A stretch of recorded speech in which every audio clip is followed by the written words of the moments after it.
Mirëmbrëma dhe përshëndetje të nderuar teleshikues të televizionit Rozafa, jemi drejt për së drejti në emisionin Authothonous. Fillimisht duhet ju uroj gëzuar dhe për shumë vjet ditën e pavarësisë, 28 nëntorin. Është një festë e madhe për gjithë shqiptarët kudo që janë, e veçanërisht sidomos për Shkodrën dhe Veriun, e cila ka qenë një nga promotorët e lëvizjes për pavarësi. Siç keni pas mundësi ta ndiqni edhe përmes spotit publicitar, e ftuara ime sonte në emisionin Authothonous është kryetarja e Bashkisë së Shkodrës, zonja Voltana Ademi. Zonja Ademi, mirëmbrëma, mirë se erdhët. Mirëmbrëma Simon. Edhe faleminderit që më keni ftuar sonte, mbase ndodhi rastësia, por për mua është kënaqësi që të jem tek Rozafa, televizioni Rozafa, dhe që përmes televizionit tuaj të kemi mundësinë jo vetëm të diskutojmë për Shkodrën, por pikësisht të uroj të gjithë qytetarëve gëzuar ditën e pavarësisë. Është një ngjarje e shënuar për kombin, është e rëndësishme dhe gjithmonë më tepër me rëndësinë e vet, për sa kohë që kuptojmë që Shqipëria dhe i kombi shqiptar, pavarësisht vuajtjeve dhe përpjekjeve të tija përsëri, duhet që të vazhdoj përpjekjet e tija për të marrë vendin që meriton, kuptohet jo vetëm në rajon, por sidomos në proceset e integrimit. Prandaj faleminderit edhe ju për ftesën sonte tek emisioni që ju drejtoni. Jeni sot, me që është festa pavarësisë 28 nëntori, jeni kryetare e Bashkisë së Shkodrës, një kryetare e atij qyteti i cili një vit pas shpalljes së pavarësisë anoj ka qeveria e Ismail Qemalit, dhe pas njohjes së qeverisë e Ismail Qemalit, faktori ndërkombëtar bëri njohjen faktike të Shkodrës. Jeni 2 vite në krye të Bashkisë së Shkodrës. E dini rëndësinë e qenonit, pra jeni e vetëdijshme se sa e rëndësishme është të jeni kryetare e Bashkisë së Shkodrës dhe pikërisht sot në 28 nëntor në një qytet që është Shkodra. Do ta ilustroj me një shembull çfarë do të thotë të jesh kryetar bashkie, personalisht përgjithësi, por nga ana tjetër është edhe emocion, është edhe krenari, është edhe peshë. Në të gjitha samitet apo takimet ndërkombëtare, më qëllon që të jem me kryetar të bashkive europiane apo edhe të Ballkanit dhe Shkodra, për emrin që përfaqëson, e njohur shpesh si Skutari, zë vendin kryesor ndër bashkitë që rreshtohen ndër të parat për peshën që ka në rajon, por jo vetëm, dhe për relacionet ndërkombëtare që ka pasur historikisht. Dhe nihesh krenare, nihesh që përfaqëson një qytet me vlera, me një kulturë dhe me një histori që është kënaqësi me thënë që e njeh Europa, e njeh gjithë bota, dhe sigurisht Tirana është kryeqyteti, por ku flitet për Shqipërinë, Shkodra është qyteti kryesor për të cilën e gjithë bota i referohet Shqipërisë, dhe sidomos për atë çfarë përfaqëson në historinë e saj, jo vetëm për patriotizmin, për përpjekjet për liri, për të gjithë ata që kanë dhënë kontributin e vet për sakrificën edhe sublime për gjatë gjithë viteve, jo vetëm për pavarësinë, për përpjekjet për demokraci dhe për të drejtat e njerëzit. Një vend ku të gjithë qytetarët dhe kombi ka hedhur syt për me pas se lind drita dhe ka lindur në Shkodër, dhe në kohët më të vështira të Shqipërisë, shkodranët kanë dhënë shkëndijat e një mundësie të re për Shqipërinë dhe për shqiptarët. E kuptohet, kjo është peshë, është emocion, është përgjithësi. Unë jam grua, dhe për një grua do të thotë edhe më shumë, sepse unë jam e para grua e zgjatur kryetare, dhe pesha nuk është e vogël, është e madhe, është përgjithësi e madhe. Veriu nuk është ankuar asnjëherë, pavarësisht se sot ju jeni pjesë, të gjitha ju gratë jeni pjesë e atyre lëvizjeve feministe për mbrojtjen e drejtave të veriut. Dhe jemi në këtë 16 diqin, por veriu ka pas gra që kanë shënuar historinë e kombit. Ka pas dhe ka. Kështu që nuk është ndonjë çudi, mund të flasim për ndonjë qytet tjetër ku është edhe më maskilist. Shkodra nuk është aq e lehtë për të qeverisur gjithmonë. Nuk ka qenë e lehtë gjatë viteve për të qeverisur. Ndoshta shpesh është favorizuese të kanonit grua për çështje që lidhen edhe me konflikte apo me diskutime, dhe ndoshta pjesa e ndërmjetësimit të të pasurit të një gruaje ndoshta mund të jetë edhe avantazh, por nga ana tjetër unë mendoj që është peshë dhe përgjegjësi. Prandaj unë për vete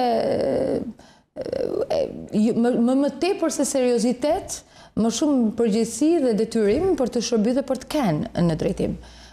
Kuptohet, gratë kanë qenë të shumta, ato që kanë qenë jo vetëm në sferën e politikës, por sidomos në lëvizje thashë edhe një herë për të drejtat e njerëzit apo përfaqësuese kur bëhen fjalë për risinë dhe inovacionin, edhe do të them këtu gra përfaqësuese në art, në kulturë, në muzikë, inxhiniere apo mjeke, mësuese që kanë kënd dhe janë shkodrane, të cilat vazhdojnë dhe bajnë, japin kontributin e vet për qytetin. Unë jam një ndër ato, mund them, por nga ana tjetër në krye të Bashkisë së Shkodrës, për një kryetar bashkie, edhe pas reformës territoriale, jo për të gjithë verion, vetëm për territorin e Shkodrës, është përgjithësi. Jeni dy vite e pak më shumë në krye të Bashkisë së Shkodrës. Duke qenë se janë ato mbledhjet e fund vitit, tashmë futemi edhe në muajin dhjetor ku janë edhe ato ditët e fundit të vitit ku bëhet edhe një bilanc i vitit propozimet për projekt buxhetin, hartimi i projekt buxhetit, e to do i kalojmë më pas. Po në këto 2 vite ju si Voltana Ademi keni arritur që të bëni një bilanc nga ato që keni premtuar gjatë fushatës, sa keni arritur që të realizoni dhe ato që nuk i keni realizuar, e ku është përgjegjësia? Është përgjegjësia Voltanës, e stafit apo e mekanizmave të cilat nuk funksionojnë? Ne në fakt e kemi bërë tashmë 3 ditë që në fundin e vitit, në muajin dhjetor, dua të kujtoj vitin e kaluar, me 27 dhjetor ka qenë vitin e kaluar, por do të ketë edhe një takim përsëri tjetër me publikun edhe këtë dhjetor. Në çdo fund viti ne bëjmë një lloj bilanci të asaj çfarë ne kemi mundur të realizojmë dhe asaj çfarë ne nuk kemi mundur. Për të qenë realist, por edhe për të programuar atë çfarë do të bëjmë për vitet e tjera. Pas reformës territoriale, viti i parë ka qenë shumë i vështirë. Mbase kemi diskutuar edhe ndoshta edhe në një mision tjetër me ju, pjesa që lidhej me bashkimin e të gjithë territorit dhe administrimin si një tërë ka qenë një sfidë goxha e madhe, por tashmë e tejkaluar në aspektin administrativ, mund të them, apo qoftë riorganizimi i strukturave apo i marrjes disa përgjegjësive të reja që pushteti vendor mori pas reformës, ka qenë një proces i vështirë për sa kohë që u shoqërua dhe me një vakum jo të vogël ligjor, për të cilin ne u detyruam që edhe të ishim edhe inovator për gjetjen e zgjidhjeve që shkonin në bazë të ligjit, por që gjenin hapësirën e interpretimit për të zbatuar dhe për të lejuar që të vepronim. Dhe kështu në disa fusha ne kemi pasur goxha vështirësi, megjithatë kemi tejkaluar dhe unë mund të them që sot Bashkia e Shkodrës funksionon si një tërë në aspektin administrativ, organizativ të fjalës, për shërbimet, për komunikimin, për shërbimet që jep administrative dhe publike ndaj qytetarëve dhe përmirësohet dita ditës, dhe kjo është sfidë jo e vogël, sepse imagjinoni gjithsecili komunitet ka funksionuar si një komunitet që kishte leadershipin ato përfaqësinë e vet dhe ka qenë e vështirë që të gjesh një mundësi dhe një konsensus territorial për të qeverisur të gjithë bashkë.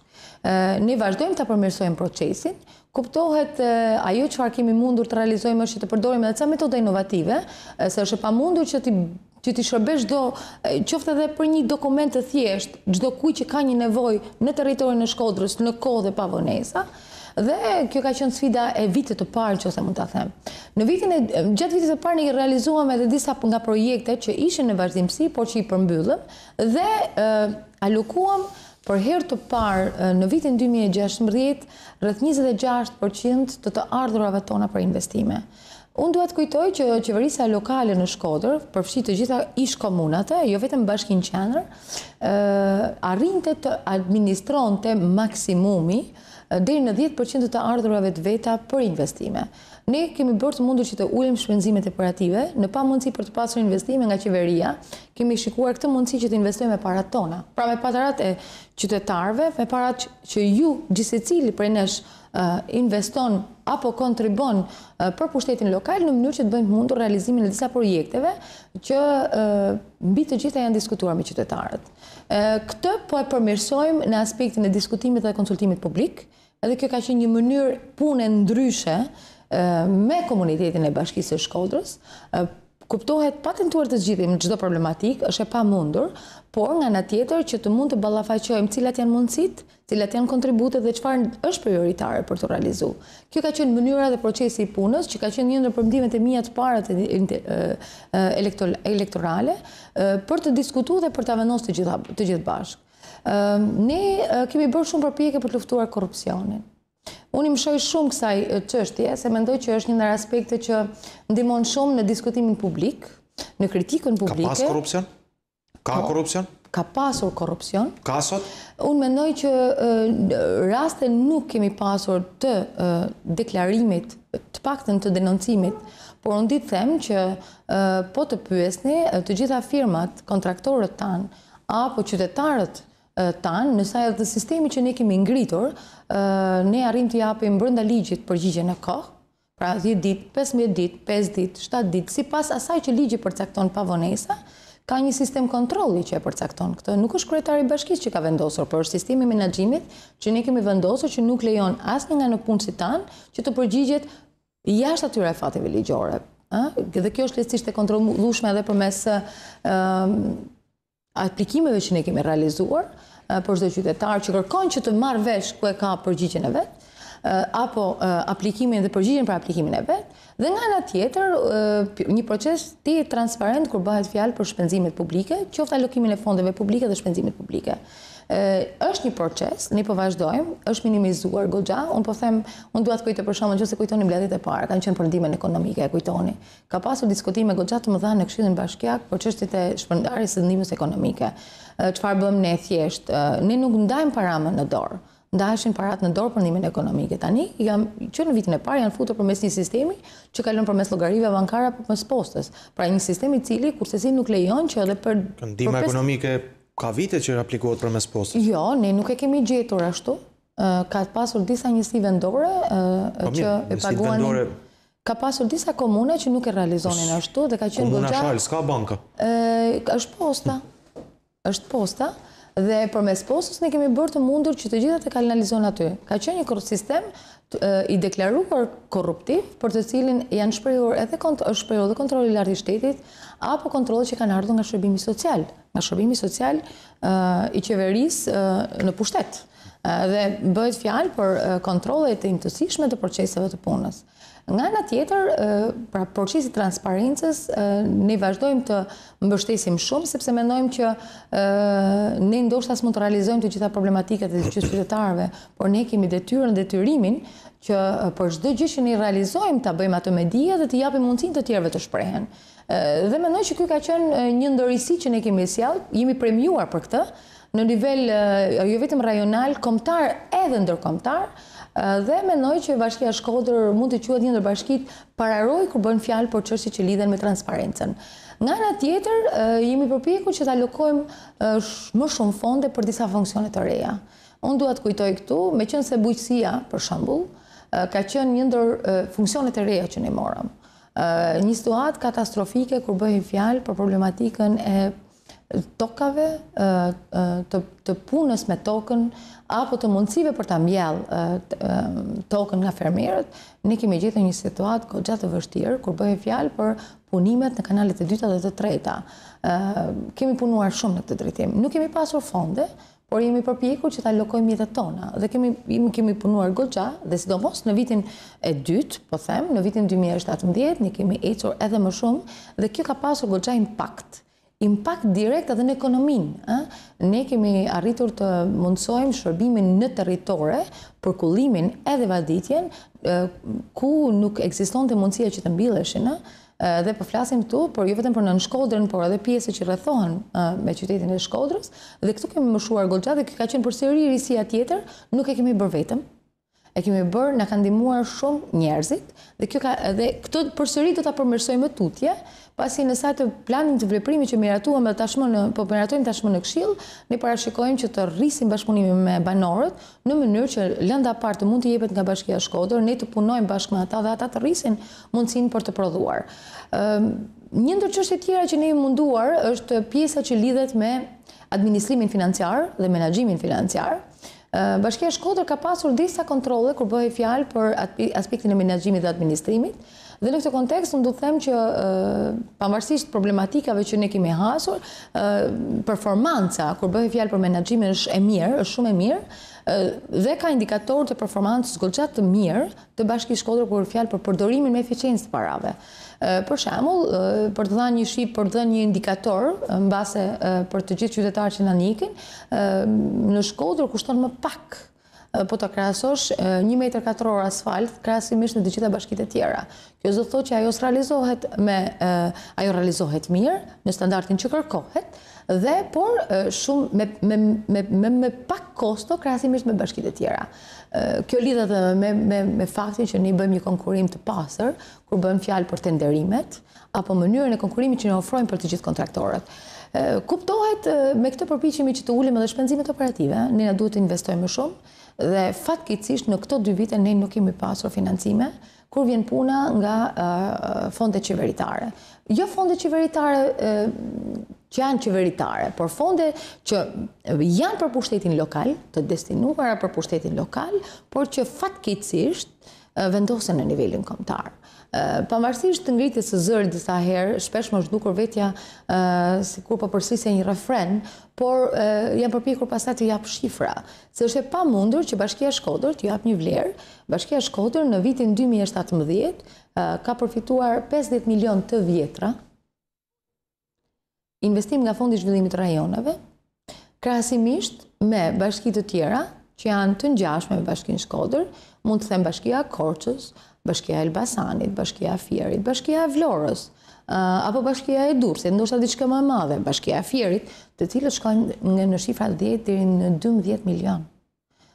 Dhe janë goxha të mëdha kur bën fjalë për investime që janë goxha të qëndrueshme në infrastrukturë. Megjithatë, kemi arritur ta kompensojmë në një farë mënyrë me investimet e huaja. Ne kemi një bashkëpunim shumë të vlefshëm. Sa janë investimet e huaja? Janë investimet e huaja, ata nuk vinë përgjithsisht në rrugë, por vinë në shërbime. Kur bën fjalë për shembull për shërbimet të tilla, sikurse janë për shembull shërbimi i mbetjeve, apo shërbime të tilla për kullimin, sikurse GTZ-ja po na ndihmon sërish së fundmi me financime, apo për shërbime komunitare, apo për shërbime kur bën fjalë për direkt për familjet, dhe në këtë kontekst ne kemi pasur një kontribut të vlefshëm. Kooperacioni Italian po ndërtojmë ish galerinë qendrën e rinis më së fundmi. Kemi marrë një financim nga UNDP Arishtazi për kopshtin Guerrile, do të bëjmë një ndërtesë një kopsht të ri.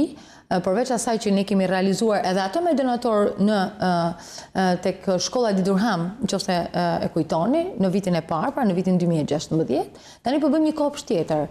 Dhe rishtësi së fundmi kemi marrë një financim që po aprovohet nga TIKA për të bërë një qendër multifunksionale tek shkolla veterinare. Tani është bërë legjend kërkesa për ta ndërtuar dhe për ta vënë në funksion të gjitha të godinë të trashëguar, dhe po përpiqemi që ta ndërtojmë dhe kemi marrë financimin e huaj.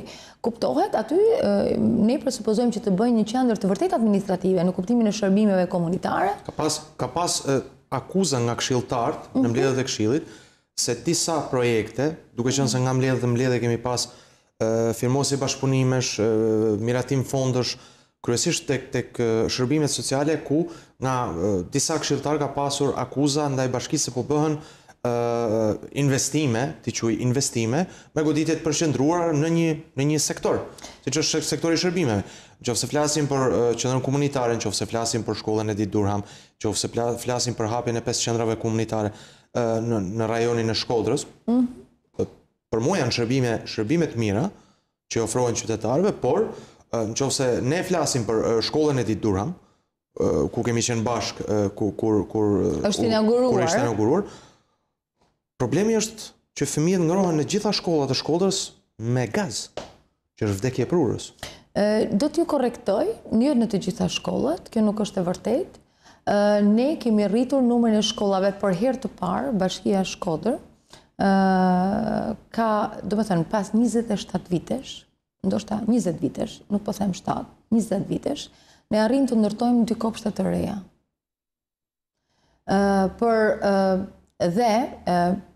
për 2 vite ne po bëjmë të mundur që të investojmë në kaldaja. Kemi realizuar tashmë në 2, po bëjmë 2 të tjera, rishtazi. Është miratuar edhe në shkollën Osokuka gjithashtu. Parashikojmë për vitin tjetër të bëjmë 2 shkolla të tjera që kanë një numër të konsiderueshëm nxënësish dhe po flasim për shkollën 28 Nëntori, po flasim edhe për shkollën Shkeznaze Juka. Nga ana tjetër kemi rritur furnizimin me dru në të gjitha shkollat. Për herë të parë Bashkia Shkodër në vitin 2016 dhe në vitin 2017 në të gjitha shkollat, në të gjithë territorin e Bashkisë së Shkodrës, ne sigurojmë ngrohjen në kohë dhe për të gjithë stinën dhe kuptohet në standard, kuptohet edhe me pajisje të tjera. Mbetet problematik për disa shkolla. Gazi nuk është standard, druni nuk është standard. Jemi në 2017. Jam dakord, edhe rruga Dukagjinit nuk është standard. Po mos në Dukagjin nuk ke shërbime fare. Jo, nuk është e vërtetë. S'ka shërbime, një administrator ke në pult i vetmi i Shalës, i vetmi administratori i zonës Shalë që jeton në Shalë, tjerë jeton në Shkodër. Jo, nuk është e vërtetë. Janë të 2 administratorët, qoftë ai i shoshit, qoftë ai i pultit, janë 2 administratorë shumë aktiv biles. Dakor, po jeton në Shkodër. Atëherë në Shalë dhe në shosh, edhe në pult, aktualisht numri i nxënësve nuk e kalon 30-ën. Se nuk jetojnë atje, se s'ka shërbime.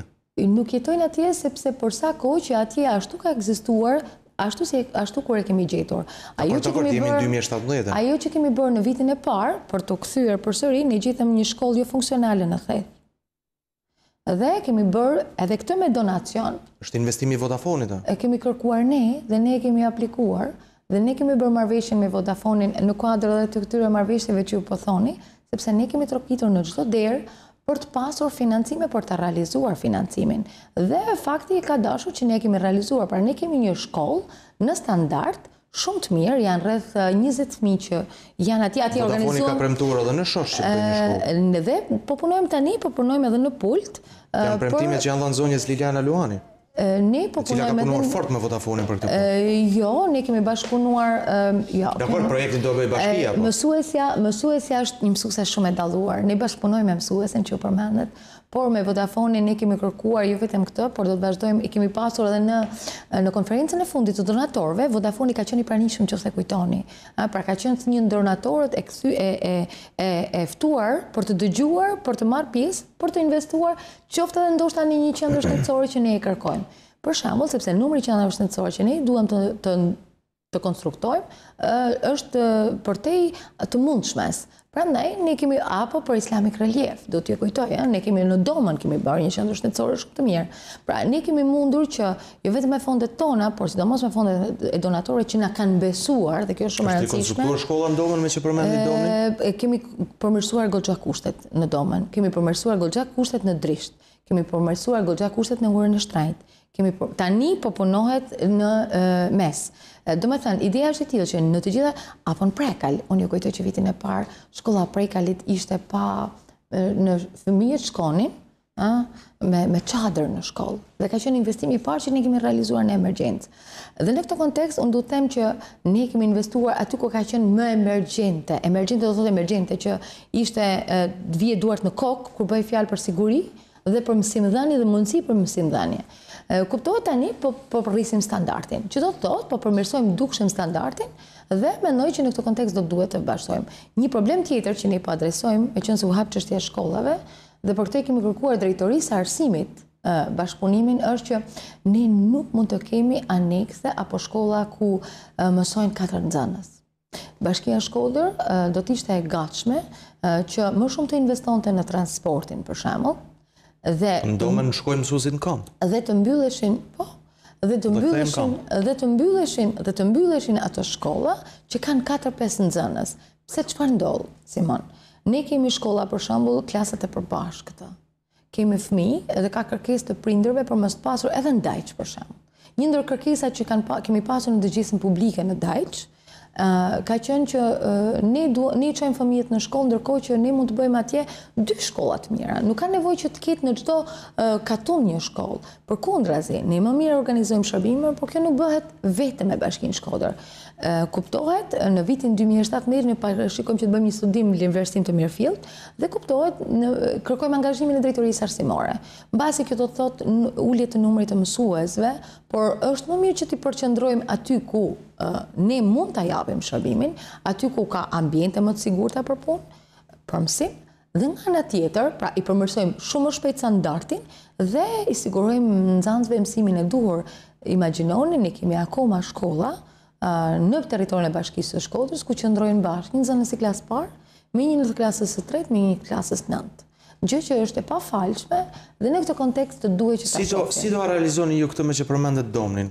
Unë kam qenë në Domen, dhe një djalë i klasës së 4 ishte me të motrën që kishte të klasën e parë dhe kojshien e vetë që kishte në klasë të tretë mos gaboj, dhe ky ishte themi kështu bodyguardi dhe shtëpinë kishte mbi fshatin Omaraj dhe bënte çdo ditë në këmbë mbi 1 orë gjysmë nëpër mal. Po, ju po përmendi Domenin, unë po ju përmend Shoshin. Apo po ju përmend... Po përmendi fare afër se shifet me sy nga këtu ku jemi fshati Domen. Po ulemi edhe pak më poshtë, t'ju jap urën e shtrenjtë. Kemi sa duash. T'ju jap urën e shtrenjtë. T'ju jap një shembull, ura e shtrenjtë është më afër, apo jo? Ura e shtrenjtë është, domethënë jemi pa shkuar në Prekal, domethënë, jemi këtu afër krejt fare. Aty është një shkollë tashmë rikonstruktuar. Si do i përmirësoni këto? Nuk ka qenë... Dakor, mëse shkollën do bësh ti, do rikonstruktosh, do rregullosh, do bësh. Po ai fëmia atje i cili duhet do mos do, ai s'ka rrugë, nuk ka ku do shkojë? Ne do të ishim, ka një zgjidhje edhe për këtë. Kuptohet, gatishmëria e ministrisë duhet jetë aktive. Që do thotë që ne do të ishim gatshëm që për fëmijët që janë në këto zona, që janë 3, 4, 7, të diskutojmë me familjet e tyre, ka shërbime të posaçme që funksionojnë ka shërbime të posaçme, shpesh ofrohen edhe përmes organizatave apo dhe religioneve, në mënyrë që ne... Një klasë parë ta çojnë konvikt? Ne do të ishim të gatshëm ta bënim këtë, për të siguruar Ju do ishit të gatshme që unë nuk jam i gatshëm që djalin tim klasë parë ta çojnë konvikt. Unë nuk e thash këtë, Simon, unë po them diçka tjetër. Më lejo? Nga Domni nuk besoj që mund ta lejoje nën djalin e vet tim konvikt. Në gjimnaz po, në shkollë desme po. Po, unë dhash një shembull. Po dosh me thënë, është në klasën e parë. Unë nuk jam një eksperte që të them është klasa parë, klasa e tretë apo klasa 7. Pjesë e shërbimesh. Pikërisht. Atëherë, meqense është klasa parë, ka dhe shërbime të dedikuara që mund të jepen edhe në familje. Kjo është një mënyrë, shoqërizimi është i rëndësishëm.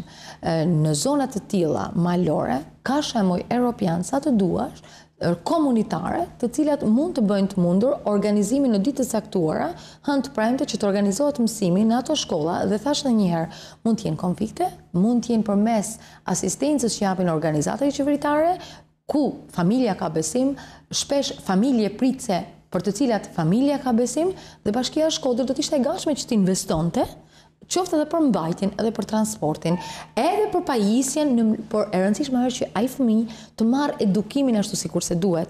Nuk është konvikti një zgjidhje, unë dash 3-4 zgjidhje, dhe për këtë kuptohet ne do të ishim të gatshëm që të ndërmerrnim, dhe mund të jemi bashkia e parë në Shqipëri që të mund të merrnim një reformë të tillë kur bëhet fjalë për mënyrën se si ofrohet ky shërbim që është shumë i rëndësishëm. Ne kemi fëmijë në disa shkolla që janë edhe analfabet për shkak se sikur se e përmendët edhe ju më përpara. Sa shkolla ka shoshi dhe shala funksionale? Ato janë anekse, janë shumë pak dhe kanë shumë pak nxënës. Por çështja nuk është vetëm tek ato shkolla. Unë po them edhe tek shkollat e tjera, në Velipoj, në Qas. Ju jap një shembull tjetër. Po e di shumë mirë. Ka anekse. Ndërkohë që në Velipoj ne kemi shkolla shumë të mira. Atëherë në këtë kontekst ne përsëri një fëmijë nga Qasi me një transport. Shkolla bashkuar në Velipoj. Ka shkollat të vjeçare të Mirëfillta. Pa di po. Atëherë ne do të ishim të gatshëm që në vend që të shpenzojmë parat për shërbime që mund të jenë mësues ekstra, të mund t'i allokonin fondet ndryshe, por kjo duhet bëhet përsëri në bashkëpunim me qeverinë, me ministrinë përkatëse, dhe ne këto shpenzime operative t'i kalonin për shërbime për fëmijët. Velipoja, Dajçi, pjesa nën Shkodrës kanë infrastrukturën rrugore, nuk ka ato problematikat përveç me raste përmbytjesh. ku është e pamundur lëvizja, kurse zonat malore, themi kështu, realisht vuajnë shërbimet, qoftë shërbimin shëndetësor, qoftë shërbimin mjekësor, me energji elektrike. Ka mjek atje që shkojnë me ditë të caktuara. Kjo është, domethënë, kështu është sot. Te Prekcali, po. Për të gjitha ato familje, jo, për të gjitha ato familje, në qoftë se ju keni denoncime, ju do t'i bëni publike këto, ne kemi pasur 2 raste vjet në pult. Dhe jemi drejtuar për këtë drejtorisë përkatëse. Në rastin kur kishim emergjencën civile atje, ne kemi pasur një problematik për dy çështje, që lidhen me shërbimin shëndetësor. Nuk keni mjek në thellë gjatë sezonit verës. Nuk ka mjek. Nuk ka rrugë. Mu më pëlqeni Simon, sa mirë do të ishte që bashkë me mua këtu të thirrnit edhe drejtorinë përkatëse. Bashkia Shkodër, ne jemi përgjegjës për infrastrukturën atje. Në thellë ka një qendër shumë të mirë shëndetësore. Atje gjatë verës funksionon shumë mirë. Gjatë dimrit ka problematika që lidhen edhe me mungesën e mjekëve. Ju e dini shumë mirë që kemi problematikë dhe mungesë të mjekëve. Po se mjek po na ikin në Gjermani gjithë. U pa puna. Po, se ka edhe një nivel të qëndësishëm të korrupsionit dhe mungesës së pagesës për ata mjekë që shërbejnë atje. Janë problematika që janë përtej komunitetit, përtej përgjithësisë së Bashkisë së Shkodrës. Por një çështje tjetër për shembull që kemi adresuar ne në pult dhe po kujtohem tani, kemi diskutuar edhe me administratorin, nuk lidhet absolutisht me përgjithësinë e Bashkisë Shkodër, por ne duam ta japim shërbimin dhe po ju them që në këto zona ka pasur elektricistë më përpara. Ju e dini, besoj. Ska shtylla energjiet më në po bëjmë fjalë për shërbime. Po flasim, ju i keni pa vetë shtyllat e energjisë elektrike se janë. Kam kënë dhe ka një kërkesë edhe tani është bërë nga deputetët e Partisë Demokratike në parlament. Në sajti një kërkesë që Bashkia Shkodër i ka bërë zoti Damian Gjiknori për instalimin e të gjithë rrjetet shpërndarës, sepse zona Dukagjinit është e palidhur me sistemin kombëtar të shpërndarjes. Dhe ju e dini që kjo vazhdon prej disa vitesh. Ka një kërkesë edhe tani në parlament, shpresoj që të ketë një amendament që mund të meratohet edhe nga parlamenti, pasi është paraqitur nga Bashkia Shkodër, shpresoj që të ketë një miratim edhe nga të gjithë deputetët, pavarësisht bindjeve politike, për ta financuar dhe për ta mbështetur. Sepse atje ndërlysej, hidrocentrali, domethënë atje funksionon, por keni parasysh që ata kanë problematika dhe përsa kohë që kanë problematika edhe që lidhen me mungesën e pagesave për shkak të kontratave që ata kanë me qeverinë apo me shtetin shqiptar, shpesh fakti që rrjeti i shpërndarjes nuk është i lidhur me rrjetin kombëtar është një problem i madh. Jo, kjo është e bukura e Shqipërisë tonë dhe ju si kryetare e bashkisë e dini shumë mirë, duke qenë se jeni nga ato jo ish pronarë, nga pronarët e Shkodrës, të cilët mbroni që pronat kthehet tek i Zoti. Në gjithë Dukagjinin askush s'ka pronë. Dhe është e bukur se të nënshkruash një kontratë me kompaninë e shpërndarjes së energjisë elektrike, gjëja e parë që duhet të kesh tapinë e shtëpisë. Kur edhe kulla e ngujimit në thes që simboli i gjithë Dukagjinit nuk ka tapinë e pronësisë, atëherë ne flasim, ne jemi në vitin 2017, duhet shkojmë drejt Bashkimit Evropian. Jeni kryetare e Bashkisë së Shkodrës, një nga qytetet më të rëndësishëm në gjithë hapësirën shqiptare. Ju si kryetare e Bashkisë, çka do bëni që t'u ofrohen gjitha këto shërbime, pavarësisht se e di problematika ligjore? Në bashkëpunim qoftë me deputetet e majtë dhe të djathtë në Parlamentin shqiptar, sepse tek fundit votuesit e Shkodrës i kanë votuar ata të përfaqësojnë në Parlamentin shqiptar, ju kanë votuar që t'jeni në krye të Bashkisë së Shkodrës që t'i shërbeni qytetarëve të Shkodrës. Unë bëj krejt dakord me ju dhe është fatkeqësi shumë e madhe që pas 27 vitesh banorët, jo vetëm në Dukagjin po edhe në Shkodër, akoma nuk gëzojnë të drejtën e pronës. Dhe kjo është fatkeqësia më e madhe, ndoshta e këtij shtetit post-komunist, nëse mund ta them, sepse çështja e pronës mbetet një nga problematikat më të mëdha. Dhe jo vetëm në zonën e Dukagjinit, por për aq numër banesësh sa janë atje, ka dhe territori të tjera, për shembull do t'ju marr një rast, fshati Zogaj. Apo komunitetet e tjera në disa fshatra të nën Shkodrës, apo në rrethina për shembull, si komunitet i dëndur që akoma nuk kanë dokumentin dhe të drejtat e pronësisë. Dhe nuk po flas për çështjet që lidhen me procesin e legalizimit, po flasim për këtë të qenurit autokton. Çfarë jemi përpjekur të bëjmë ne? Ka pasur disa takime, nëse kujtoni ju, me prefektin e qarkut të Shkodrës, zotin Radovani për të adresuar çështje që lidhen me procesin e tokave dhe regjistrimit të tokave. Ka një problematikë goxha të madhe kur bëhet fjalë për ndarjen e tokave. Ne kemi hapur të gjithë arkivën. Në kryetari Bashkisë së Shkodrës, zoti Gjura, ai është marrë posaçërisht me këtë çështje. Ne kemi verifikuar të gjithë dokumentacionin që ekziston në arkivën e bashkisë të trashëguar, por jo vetëm në atë të qarkut, formularët përkatës, apo dhe në arkivën e shtetit, apo dhe me ZRPP-n, dhe na rezulton që ka një handicap shumë të madh të mënyrës se si është aplikuar ligji dhe paplotësitë të dokumentacionit në momentin që është përgatitur ai dokumentacion, që shpesh është i mangët, nuk ekziston, nuk është dorëzuar në kohë dhe Bashkia e Shkodër shpesh në disa raste nuk e disponon. Megjithatë, ne do vazhdojmë procesin. Procesi është që për banorët që kanë tokat, ne do të verifikojmë pas rasti që sipas aplikimeve që ata bëjnë. Na ka rezultuar që vetëm 2 banorë kanë aplikuar pranë Bashkisë Shkodër për të regjistruar truallin dhe shtëpinë e vet, vetëm 2. Ne jemi të gatshëm që ta marrim atë si rast pas rasti. Kemi verifikuar të gjithë procedurën. Do të miratohet tani në Këshillin e Bashkisë së Shkodrës, shpresoj, ka një propozim për një tarifë që kërkohet në kësaj të një vendimi të Këshillit të Ministrave, të cilën e kemi hulumtuar dhe japi mundësi të gjithë atyre banorëve për të aplikuar për tokën, pra për truallin e shtëpisë dhe për kullën e vet. Po kjo vlen jo vetëm për ata banorë, por vlen edhe për qytetarët e tjerë dhe për shtëpinë e babait tim, që nuk e ka regjistruar. Unë jam marrë me këto, nuk jam ekonomist me çështjen e tarifave. Por nuk është marrë asnjë më përpara, Simon. Mu me vjen çudi, ju vetë keni qenë deputete, prefekte e Shkodrës, nën kryetare bashkisë, këshilltare në Këshillin Bashkiak, jeni sot kryetare bashkisë, kemi deputet në Parlamentin shqiptar, dhe ka një nonsens. Që do të thotë? Po marrim 580.000 lek ose 58.000 lek është për metër katror taksa referencë, pra çmimi referencë për të taksuar. Nuk është ky rasti. Jo. Ndërkohë, kur vjen çështja për dëm shpërblim, dhe ju dini shumë mirë problemin tek stadiumi është 180.000 lek. Kjo është një absurditet shumë i madh. As ju, si kryetare bashkisë, nuk e keni ngritë zërin, as deputet e Parlamentit shqiptar nga Shkodra, po them, se s'po them për tjerë, të paktën këto shpresoj që të na dëgjojnë, nuk e kanë ngritë zërin në komisione.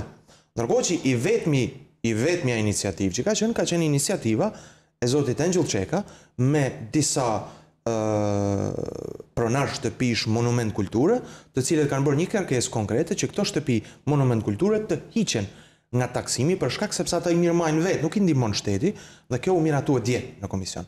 Pra diçka u bë një iniciativë. Keni disa pasaktësi në leximin e ligjit. Unë kam pasur një eksperiencë për të cilën e kam ngritur zërin shumë, që kur kam qenë deputete dhe mendoj që e kam zgjidhur në aspektin juridik kur bëhet fjalë. Pa pasur ndryshime ligjore, por thjesht duke lexuar mirë ligjin. Një ndër përplasjet kryesore që kam pasur me qeverinë ka qenë çështja e interpretimit dhe është interpretimi i gabuar ajo që sapo bëhet. Kur bëhet fjalë për dëm shpërblimin, ka disa mënyra për të dëm shpërblyer tokën apo edhe pronë. Ligji përcakton një mënyrë atë që thatë ju, me sistemin e... Unë vetëm një, nuk i hyra të gjithave. Të lutem, jam thelluar shumë sepse kam dashur që të zgjidh çështjen disa familjeve të cilët cënoheshin dhe u cënohej rënd e drejta pronësisë. Dhe bëhej fjalë për të shtëpitë e stadiumit. Nëse e kujtoni, ka qenë debat shumë i madh. Tani, një ndër çështje që ne kemi debatuar shumë në atë kohë ishte që është e pamundur që të shproncosh pra të hiqësh të drejtën, qoftë edhe për një shërbim publik, dhe ti paguash duke marrë një çmim referencë 80.000 lekë për metër katror. Ky është ajo. Dhe gjatë hulumtimit që kam bërë, qoftë kur isha deputete, por pastaj edhe kryetare bashkie, ligji përcakton edhe forma të tjera që janë përsëri ligjore, janë brenda asaj VKM-je, të cilat i referohen edhe mesatares së trashëgimeve të fundit në territorin ku ndodhet prona.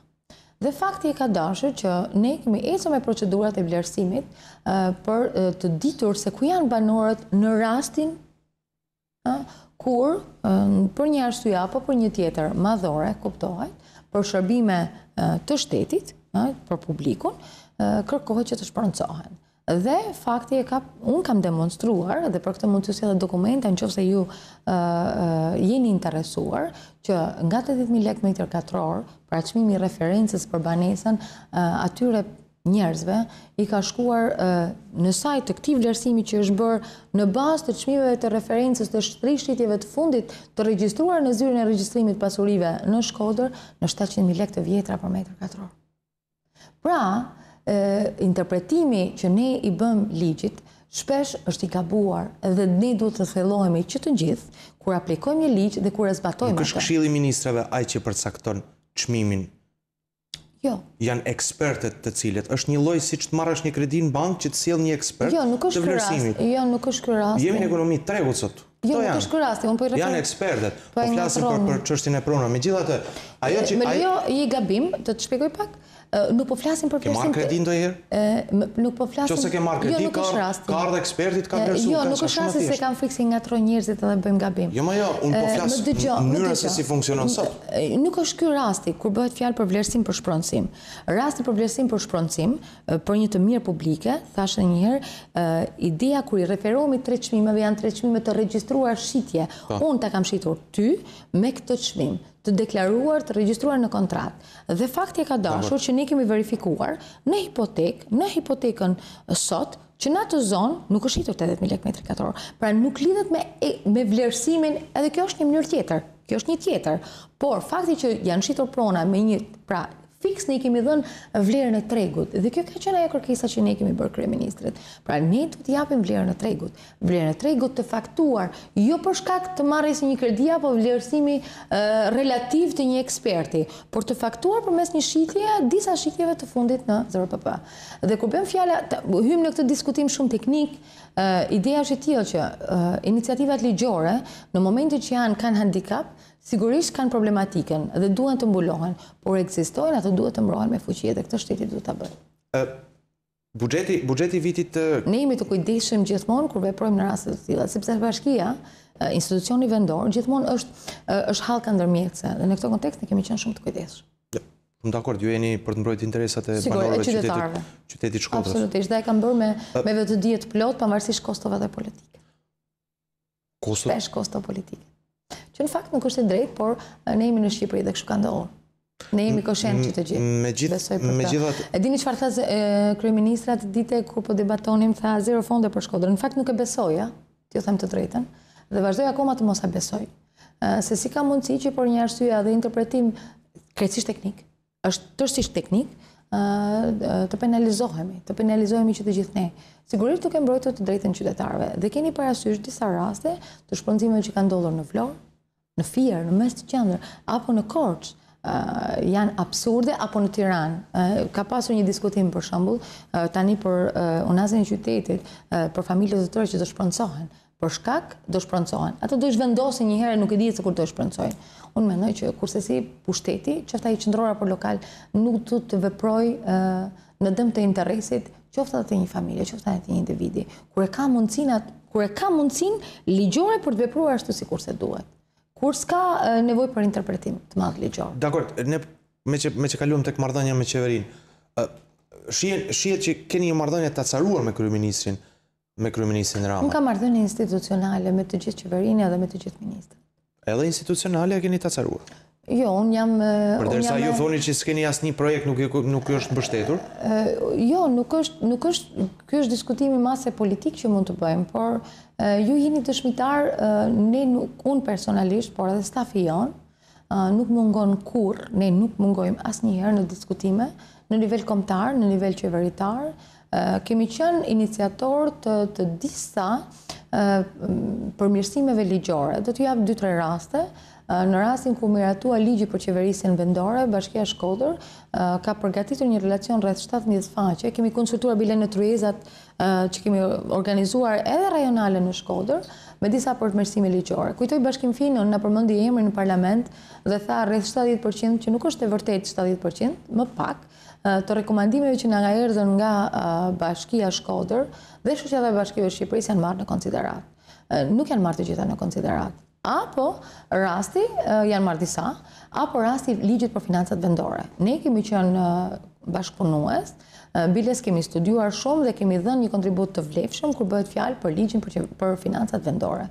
Edhe së fundmi, në ligjin e ndryshuar, ligjin për taksat dhe tarifat vendore, që po ndryshon, pritet të ndryshojnë në parlament, për çmimin e referencës për taksën e pasurisë. Ne kemi përgatitur dhe kemi dhënë referenca teknike, ka dhe problematika teknike ligji dhe shpresoj që edhe ky amendament që është propozuar përsëri nga Bashkia e Shkodër të përçohet nga deputetët dhe të mund të korrektohet. Ne kemi bërë këtë paraprakisht në diskutimin në Këshillin Konsultativ, që është një trup ku ndërqeveritare, domethënë janë disa nga kryetarët e bashkive, janë edhe ministrat përkatës, dhe kemi bërë këtë duke qenë korrekt dhe duke qenë bashkëpunues. Dhe jemi aktiv.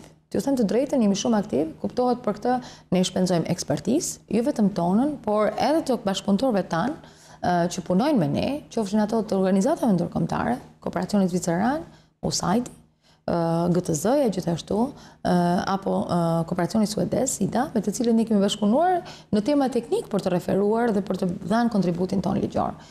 Qasja arbitrare për mos të mbështetur nuk është vetëm për Bashkinë e Shkodrës, Simon. Unë do t'i referohem disa shifrave që janë të frikshme, kur bëhet fjalë për mbështetjen, shpesh edhe krahinore, dhe është e dhimbshme të thuhet që bashkitë të tilla apo rajone të tilla që lidhen, që ndodhen posaçërisht në veri të Shqipërisë nuk marrin fonde. Unë do t'ju marr Bashkinë e Fusharësit. Bashkia e Fusharësit është një ndër bashkitë më pak të financuara. Bashkia e Vaudesit gjithashtu, apo Bashkia e Lezhës. Bashkia e Lezhës ka marrë më pak se Bashkia e Shkodrës financime. Nuk është rastësore, kurse si nuk mund të jetë rastësore. Ky është rasti, apo Bashkia e Pogradisit në rastin kur bëhet fjalë për një afiliacion politik në ndarjen e fondeve. Mua më takon shpesh të jem në komitetin kur diskuton Komiteti i Zhvillimit Rajoneve për fondet e zhvillimit rajonal. Gjërat janë të paravendosura dhe kjo është fatkeqësia. Një ndër amendimet që kemi kërkuar përsëri ne në parlament tani që po miratohet buxheti është që në një aneks përkatës kur flitet për fondin e zhvillimit rajoneve, unë kam dëgjuar shpesh të thuhet, jo, ky nuk është projekt i mirë, jo, ky nuk është projekt i keq. A ka mundësi që të shkruhet në ligj procedura se si stafi teknik apo sekretariati teknik në ministri të vlerësoj të gjitha projektet e bashkive, të afishoj të gjitha projektet, të jap pikët pse aq dhe pse kaq, dhe në bazë të pikëzimit ne të marrim fondet. Unë do të isha e gatshme që të hynim kësaj, po themi, sfide, që është sfidë jo vetëm për Bashkinë e Shkodrës, është sfidë për pushtetin lokal, atëherë ne mund të ishim të gjithë në mënyrë të barabartë përballë vendimmarrjes. Pavarësisht se ajo merret në nivelin qendror dhe personalisht nuk do të isha kurrë si dakord, sepse decentralizimi nuk parashikon që fondet të ndahen nga qeveria. Decentralizimi parashikon që fondet që janë për pushtetin lokal të vendosen nga Këshilli Bashkiak, jo nga qeveria. Megjithatë, ne kemi kërkuar dhe edhe kjo është amendamenti përsëri, kërkesa e fundit që ne kemi bërë përsëri qeverisë dhe shpresojmë edhe kjo të mund të diskutohet në parlament. Ndryshe përsëri ne do të kemi interpretime të tilla që në fakt mund të faktohen vetëm me faktin që ne kemi marrë kaq para krahasimisht me bashkitë të tjera dhe nuk është vetëm rasti i Bashkisë së Shkodrës, janë disa bashki që kanë përfituar gati zero dhe janë bashki të djata, që udhëhiqen nga e djata, apo në koalicion me të djatën, dhe kjo është problematikë shumë e madhe që ka Shqipëria, dhe është fatkeqësi shumë e madhe. Kam bërë një vlerësim. Në vitin 2016, po do ta bëj edhe për vitin 2017, ne dërguam një shkresë të gjitha drejtorive rajonale dhe prefektit të qarkut të Shkodrës, ku i kërkuam informacion për investimet që ishin realizuar nga drejtoritë rajonale. Fatkeqësi shumë e madhe, Bashkia e Shkodrës dhe territori i qarkut të Shkodrës është qarku më pak i investuar, me disa fish më pak krahasimisht me qarqet e tjera. Pra nuk është rasti vetëm i Bashkisë së Shkodrës, është rasti kur bëhet fjalë për spitale, edhe rasti kur bëhet fjalë për drejtorinë e shtetit publik, edhe rasti kur bëhet fjalë për zyrën e regjistrimit pasurive, edhe rasti kur bëhet fjalë për bordin e kullimit, edhe rasti kur bëhet fjalë për objekte të rëndësisë veçantë që kanë nevojë për investime, apo për investime që kanë nevojë që të jepen për drejtoritë që menaxhohen në nivel rajonal nga ministrit përkatëse. Dhe territori i qarkut të Shkodrës është ndër territoret më pak të financuara.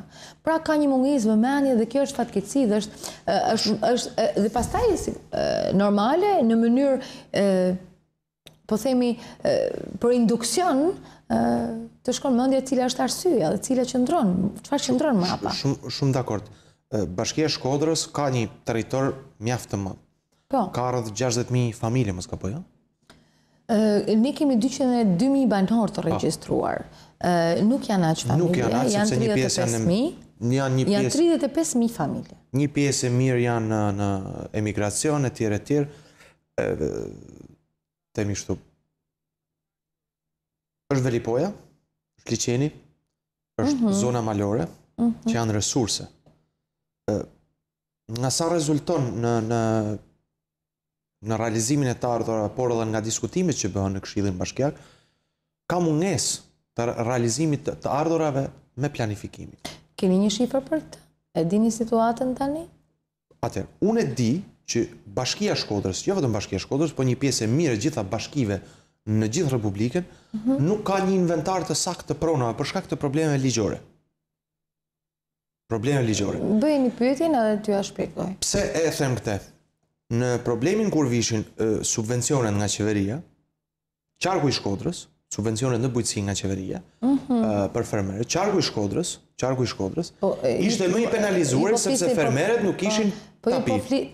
Pra ju arrini ta grumulloni, ta merrni, ta vjelni taksën e pronës, arrini ta vjelni gjithë taksën e turizmit, themi kështu, në zonën e Velipojës, në zonën e Thethit, në gjitha këto. Dhe janë burimet ardhura shumë të mira.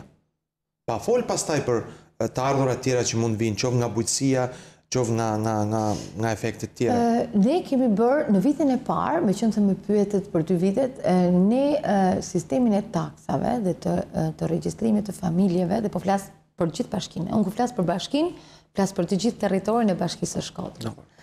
Se shpesh nga njerë njerëzit kuptojnë qytetin, nuk është qyteti, flas i gjithë territori i Bashkisë së Shkodrës. Ne, kur u mblodhëm arkivat, trashëguam një dokumentacion që administrohej nga ish-komunat. Dhe fatkeqësi shumë e madhe ishte që baza të dhënave ishte në copa letre, flitore me katrore, ku ishin të shënuara bizneset dhe për të cilat... A kanë zyra komunat?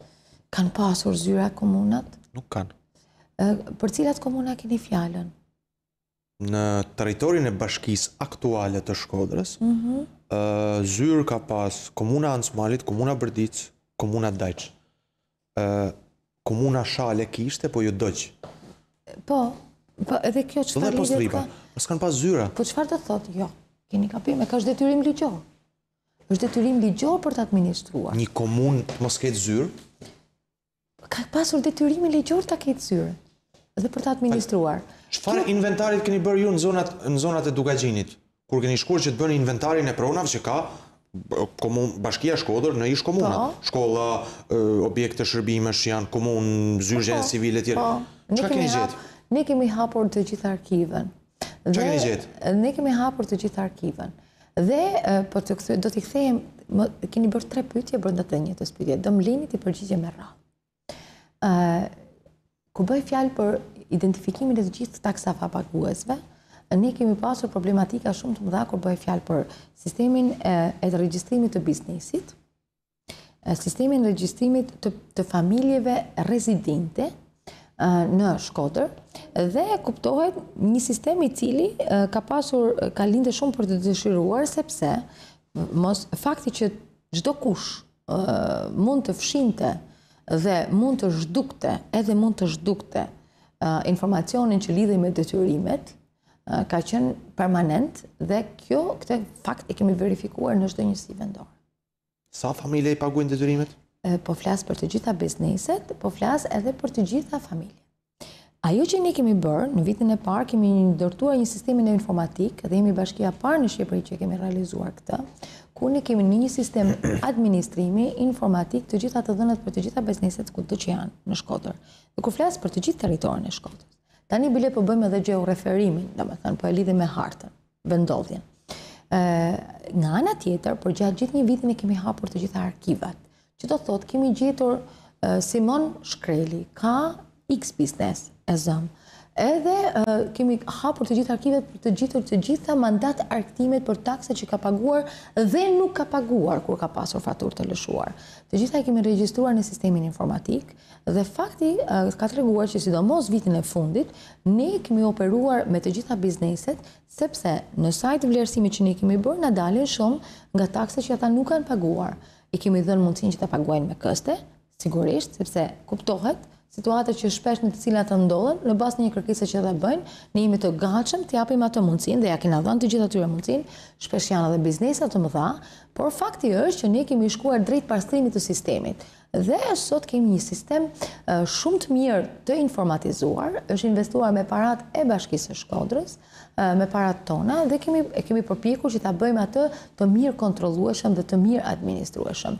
Vitin që vjen, ne parashikojmë që faturat, bëjmë një hap më tutje, që faturimin të gjithë bizneset do mund të marrin vetë, mjafton të shtypin në softin përkatës, të shtypin numrin dhe të nxjerrin vetë faturën në shtëpi. Kjo do të jetë ai përmirësimi tjetër që ne do i bëjmë, por nuk e kishim këto kushte që në fillim. Të njëjtën gjë bëjmë edhe me familjet. Ne kemi bërë një verifikim të gjitha familjeve, edhe kemi mbaruar deri më tani 5 zona. Jemi te zona 5. Kemi mbaruar me njësin Dajç, kemi mbaruar me verifikimin e të gjitha familjeve dhe situatën e tyre ekonomike, sociale, të nevojës, sa ka tokë, sa ka shtëpi e me radhë, në anën e Malit, në Bërdic, gjithashtu, në rajonin numër 4, gjysmën e tij, kemi mbaruar në Gurin e Zi dhe tani po punojmë në Postrip.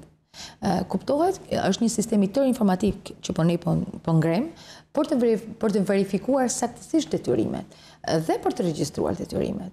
Kuptohet që kjo është ndërtuar nga e para dhe fakti ka treguar që në vitin 2017 ne kemi një rritje të ardhurave vendore për shkak të administrimit më të mirë. Dhe kur bëhet fjalë për të ardhurave vendore, kanë fjalë të ardhura qoftë nga biznesi, qoftë edhe nga familjet. Fakti ka shumë që nuk e kanë paguar detyrimin. Kurse si detyrimi nuk hiqet, detyrimi qëndron aty, si një detyrim që duhet paguhet dhe do të paguhet dhe asnjëherë nuk do të shihet, në ndryshim nga ajo që ka ndodhur më përpara. Kjo për të siguruar të drejtën paraligjit të gjithëve, dhe nga ana tjetër përgjegjësinë që kemi të gjithë përkundrejt kontributit që i detyrohemi menaxhimit të përbashkët vendor. Tashmë keni bërë në vitin 2017 kemi një përmirësim të dukshëm të ardhurave. Keni bërë një propozim, me që po kalojmë tek taksat dhe tarifat, keni bërë një propozim për rritjen e taksës së pastrimit. Do t'ju korrektoj, nuk është rritje e shërbimit të pastrimit. Shërbimi i pastrimit kryhet me të njëjtat kosto si kur ka shkruar më përpara. Është rritje e depozitimit në landfill. Kur bëhet fjalë për pagesën për shërbimin, ne kemi në tarifën që ne paguajmë tek ujësielsi janë disa nivele. Është niveli që paguajmë për taksën e shërbimit dhe shërbimi përfshin kontenerin për kancës që kemi, mbledhjen, grumbullimin, fshirjen për ato rrugë që fshihen dhe transportin. Kjo është pjesa tarifa e pastrimit. E pastër. Tarifa e depozitimit është diçka tjetër. Tarifa e depozitimit është për shkak të depozitimit që ne duhet të bëjmë në landfill. Është detyrim ligjor. Dhe nga ana tjetër Bashkia e Shkodrës që në ditën e parë e ka përmbushur dhe ne të gjitha ato që mbledhim i dërgojmë në landfillin e Bushatit. Kuptohet, kjo ka kustuar goxha dhe ne kemi vazhduar ta menaxhojmë mirë kur bëhet fjalë për mbledhjen e të ardhurave nga tarifa dhe vendosjen. Në vitin 2017, bordi i administrimit të ndërmarrjes që menaxhon landfillin e Bushatit, ku në pjesë të tij është edhe qeveria, do të thënë Ministria Përkatëse, për shkak të problematikës që kanë ata me administrimin, kanë vendosur që të rrisin koston e depozitimit, pra edhe në këtë rast tarifën për të gjithë për tonë. Kuptohet, ne patëm një diskutim goxha të madh së brendshme administrativisht për të vlerësuar dhe ne edhe sot, pavarësisht se ne ja kemi rritur pra një pjesë të kostës ja kemi ngarkuar bizneseve edhe qytetarëve, një pjesë tjetër ne e mbulojmë vetë. Pra nuk e mbulojmë tërësisht me tarifën për depozitim. Unë si qytetar do paguaj taksë më shumë. Do paguani taksën më shumë të depozitimit. Ose do i çojmë mbetjet në kirë. Jo, në Kir i ke, s'ke pse i qënë, i ke në Kir, i ke në bypass, kanë ekzistuar. Në Kir është një landfill apo një vend depozitimi. Jo, i ke sot në shtrat, i ke çdo ditë autobotet të ndryshëm që bëjnë pastrimin e gropave septike, të gropave të cilat janë mbushura me fekale. Unë i kam filmuar gjatë verës, të cilat i depozitojnë në lumin Kir. Ka raste të abuzivizmit. Jo, ka raste, shkojnë çdo ditë, dumdumat të ndryshëm, kamion të ndryshëm, djegin flera çdo ditë. Ka raste të abuzivizmit. Për fat mirë këtë ditë ka rënë shi, ke edhe në bypass. Ka raste të abuzivizmit shumë të madh. Ne disa herë kemi pastruar bypassin. Shtretit e lumejt, situata shumë e sa herë është pastruar? Bypassin nuk është pastruar. 2 herë. Një herë keni ndërhy me prefektin, se po bëhet name, e morët me turp, u harruaj o punë. 2 herë. Po kështu, e keni parë atë si është kërë në Knetli që e një Shkodrës dhe gjithë ato bizneset? Kjo nuk justifikon kurse si sjelljen e papërgjeshme të secilit prej nesh. Kolektori kryesor i ujrave të zeza Shkodrës derdhet në te kura vjetër e bunës, është fatkeqësi shumë e madhe. Hajde të lobojmë të gjithë së bashku për është fatkeqësi shumë e madhe. Hajde të lobojmë të gjithë. Është ndodhsi më e madh.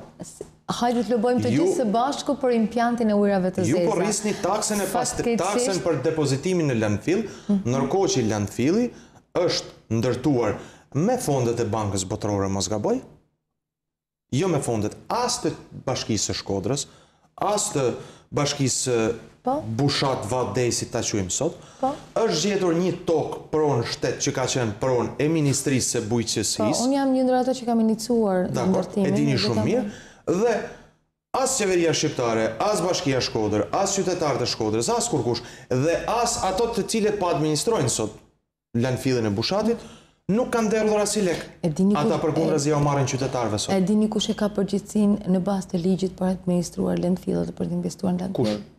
Në bazë të strategjisë dhe në bazë të ligjit sektorial, qeveria shqiptare, çdo qeveri ka detyrë që të investojë në landfille, nuk është funksion lokal. Nuk është përfunduar landfilli, e dini shumë mirë.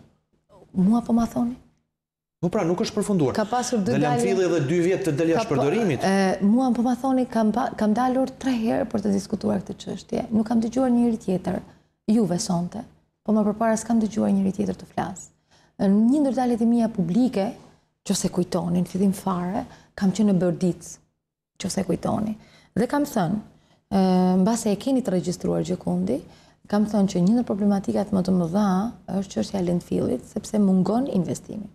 Në sajtë, ne i dërguam 3 letra ministrit në atë kohë. U vendos që në vitin 2017 të kishte rreth 2.7 milion euro, lek, që mund të hidheshin në landfill investim nga buxheti i shtetit. Ka qenë projekt ligji. Kur shkoi në parlament, në vitin 2017, edhe këtë kam dalë, biles e kam diskutuar edhe publikisht, biles më duket kam treguar edhe letrën, me sa kujtoj. Dhe përgjigjja ka qenë që ju po kërkoni ëndra me babagjysh. Nuk është ëndër me babagjysh të kërkosh as implantin e ujrave të zeza në Shkodër, nuk është ëndër me babagjysh të kërkosh që të investohet në landfillin e Bushatit. Diskutimi i fundit që kam bërë kur të pastrojmë Shqipërinë, ka qenë kërkesa që Shqipëria nuk pastrohet me aksione. Shqipëria pastrohet nëse ne i sigurojmë të gjitha bashkive ku të depozitojnë mbetjet. Me të drejtën nuk kam dëgjuar asnjë kryetar bashkie dhe gati veten ndjeva ndoshta edhe të tepërt, por mendoj që gjërat duhet i themi. Dhe duhet i themi ashtu sikurse janë. Dhe nëse ne bëhemi jamun, bëhesh ti, ai tjetri që ngrem zërin, jam e sigurt që implanti i ujrave të zeza në Shkodër ndodh. Jam e sigurt që implanti i trajtimit të mbetjeve në landfillin e Bushatit si rrëdhoi një kërkesë të vazhdueshme që ka komuniteti, dhe është shumë e rëndësishme komuniteti, s'ka lidhje as Bashkia Shkodër, as Bashkia Valli. Komuniteti është domosdoshmëri. Imagjinoni, edhe është rasti më i mirë, rasti i Bushatit. Imagjinoni bashkitë. Edhe 2 vjet del jashtë përdorimit. Ja, nuk janë 2 vjet, janë më shumë. Për 10 vite ka qenë ai. Ja, do të jenë më shumë. Ne këtu do të jemi, ai nuk marron për 2 vite, por ne duhet të bëhemi gati shpejt për të gjetur një zgjidhje. Ai landfill kushton më pak po të vazhdoj investime se sa të bëhet plan për të ndërtuar një landfill të ri. Dhe kërkesa se sa bëjmë ne fasada dhe sa investojmë ne në fasada, më mirë të investojmë në implantin e ujrave të zeza për Shkodrën, apo edhe në mbetje. Sepse janë dy aspekte që meritojnë dhe kjo në takimin që bëmë ne me donatorët, thirrëm edhe qeverinë, thirrëm edhe të gjithë deputetët në fakt. Dhe një ndër projektet e para që ne kemi kërkuar është implanti i ujërave të zeza për të gjithë, i trajtimit të ujërave të ndotura për gjithë bashkinë e Shkodrës. Ka një studim fizibiliteti bërë nga FKFV-ja, ka mundësi teknike për ta bërë edhe me kosto më të ulta se si ishte studimi i fizibilitetit, se ka teknologji të përmirësuar tani edhe më shumë që kanë kosto më të ulët, dhe Bashkia e Shkodër ne kemi demonstruar që për 2 implante ne kemi marrë tani në administrim implantin e ujërave të zeza në Velipoj. Në këtë vit, është viti i parë, keni kaluar në për Velipoj dhe nuk keni, që se kujtoni, kemi kaluar Buzdetit dhe dëgjonim erë të ndotur. E kujtoni historinë Buzdetit? Kur kalonim Buzdetit, dëgjonim erë në ujrave të ndotura. Ka qenë një ndër problemet shumë të mëdha që ne kemi pas. Mezi e mora, mezi na e dhana administrim, me një përpjekje të jashtëzakonshme. U desht, kam bërë letër Vlautinit, ambasadorës, që arsyeja, ajo është një kosto goxha e madhe, është e vështirë për të menaxhuar. Implantet janë vështirë për të menaxhuar dhe ka një kosto goxha të madhe kur bëhet fjalë për menaxhimin e energjisë elektrike. Kushtojnë. Dakor, mos se qytetarët i paguajnë atë. Jo, në këtë rast akoma qytetarët nuk.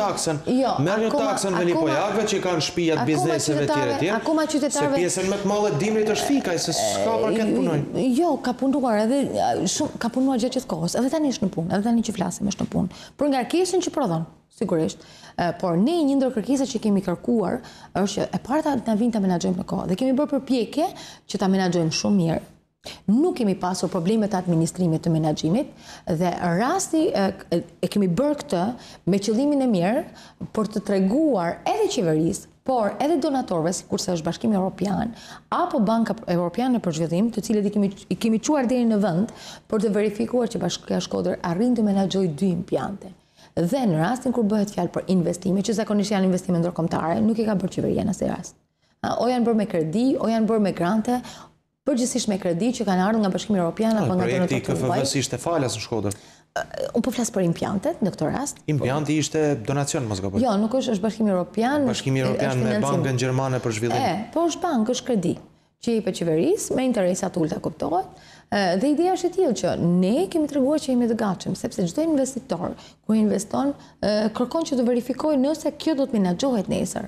Dhe jemi përpjekur shumë që të lobojmë për implantin e ujrave të zeza. Ç'kuptim kuptim ka që unë dje sot çdo ditë jam në terren e shoh mirë. Ç'kuptim ka që ne ju së bashku me zëvendës kryeministën të deli në oblig, të pastroni pronin e obligës. Pastroni pronin 2 herë atje. Tani është edhe më i pastër se pastrohet sa doja e prapë ndotur do jetë, se prapë aty do i depozitojnë mbetet. Unë shpresoj që qytetarët të ndërgjegjësohen. Se ka probleme shumë. Jeni dakord që të ndërgjegjësojmë ne më shumë qytetarë? Ne dakord se ne ndotim. Ne ndosim. Ne ndotim. Ne hedhim domethënë nga pallati, më ka ndodhur te rruga e Xhan, nga pallati duke ecur në rrugë, ta hedhësh. Domethënë ne ndotim. Prandaj kërkoj një sensibilitet. Në bashkimin mes Lumit Kir, në breg të Lumit Kir, në gjithë pjesën të kura bardhajve, në postri ka probleme, në grut, në fushët. Shumë e pastër. Ka një më së fundmi ke pastruar me frekuencë. Nuk mund thuhet se nuk po hyj me metra, nuk mund thuhet se shumë e pastër se janë vendosur 3 kosha me plera dhe territori rreth atyre kosha, ndërkohë që është gjitha e fushë e aviacionit e grudës së re, e cila është kthyer në vend grumbullimi i inertësh dhe mbetësh urbane. Kjo nuk mund quhet e pastër sepse aty ka vite. Ka vite, okay. E korrektuar edhe mba çeki. Është sot, hajde shkojmë unë ti tani në breg të Lumit Kir, në zonën e fermentimit dhe do të kesh mbeturina çdo ditë. Nuk ka shërbime aty. Po marrim thethin. Thethi i keni vendosur i sjellsin, i keni vendosur sahatat për me pagu i sjellsin. Është shumë e mirë. Mendoj që është e mirë apo jo? Po kush e pastron thethin?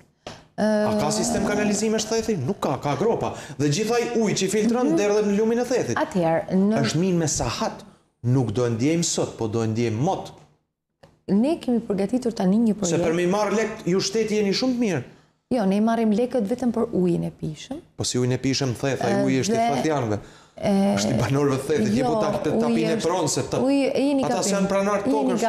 Për ujin jeni pronari ju shteti. Jo, nuk është, uji është pasuri kombëtare, nuk është e shtetit. Dakor. Uji është pasuri kombëtare. Dakor, të bëra me shaka, po shpy është realiteti. Dhe fakti e ka në fakt që shumë pak familje atje paguajnë dhe ne kemi bërë goxha sensibilizim për ta paguar ujin e pishëm. Dhe unë jam shumë e kënaqur që të gjithë ata dhe sidomos bujtinat kanë rënë dakord e para për vendosur sahatin. E di çfarë ndodhte atje? Shtëpia fundit nuk merrte ujë sepse shpërdorohej nga të tjerët më përpara. Atëherë ne kemi bërë disa takime atje dhe unë jam shumë e kënaqur që me të gjithë banorët atje kemi rënë dakord. Dhe kemi rënë dakord për ta menaxhuar më mirë. Edhe kjo është një përmirësim, mendoj unë, është përmirësim i dukshëm. Sikurse thethi ka ujë, nuk ka probleme me ujë. Problemi është me kanalizimet sot. Të vazhdoj. Sikur se kemi problemi është me pastrimin, është lumi i thethit, lumi i shalës është i ndotur, është rruga përgjatë gjithkund është e ndotur. Për herë të parë, se s'ke rrugë me çka të çosh. Për herë të parë, mas 27 vitesh, ne kemi ofruar shërbim me frekuenca të përcaktuara 2 herë në javë, edhe 3 herë në javë në theth. Dhe kjo ka ndodhur për herë të parë në administrimin e Bashkisë së Shkodrës. Ku merren ata? Jo nga komuna. Ku depozitohen ata? Në landfill. Në landfill. Ne mund të shkojmë bashkë, ata kanë 2 ditë, 3 ditë të përcaktuara, zakonisht gjatë verës e kanë më shumë. Por ideja është e tillë, ajo që është kërkuar tani në diskutimin publik që kemi bërë me banorët, është shtimi i numrit të pikave në disa lagje ku rruga pavarësisht është e keqe, ata kanë kërkuar që ne ta dërgojmë. Dhe këtë përsëri do ta përmirësojmë. Kurse për grupat septike apo këto ujëra të ndotura. Sa do të bëjmë diçka? Ujëra të ndotura, ne kemi bërë një studim që po përfundon tani dhe duam të aplikojmë është përsëri me anë të Fondit Shqiptar të Zhvillimit. Edhe kjo është një risi, është lajmi i parë që po jep sonte këtë, po punojnë disa ekspertë për të parë mundësinë e përdorimit të një teknologjie të re. Imagjinoni, atje nuk mund të kemi impjant, por ne duhet ta pastrojmë ujin e ndotur.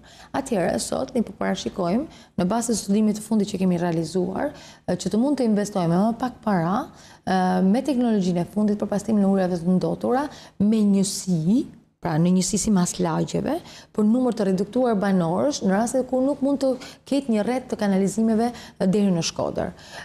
Kjo gjëja po mbaron, unë shpresoj që të investohet, sepse është investim që shkon për te kapaciteteve lokale.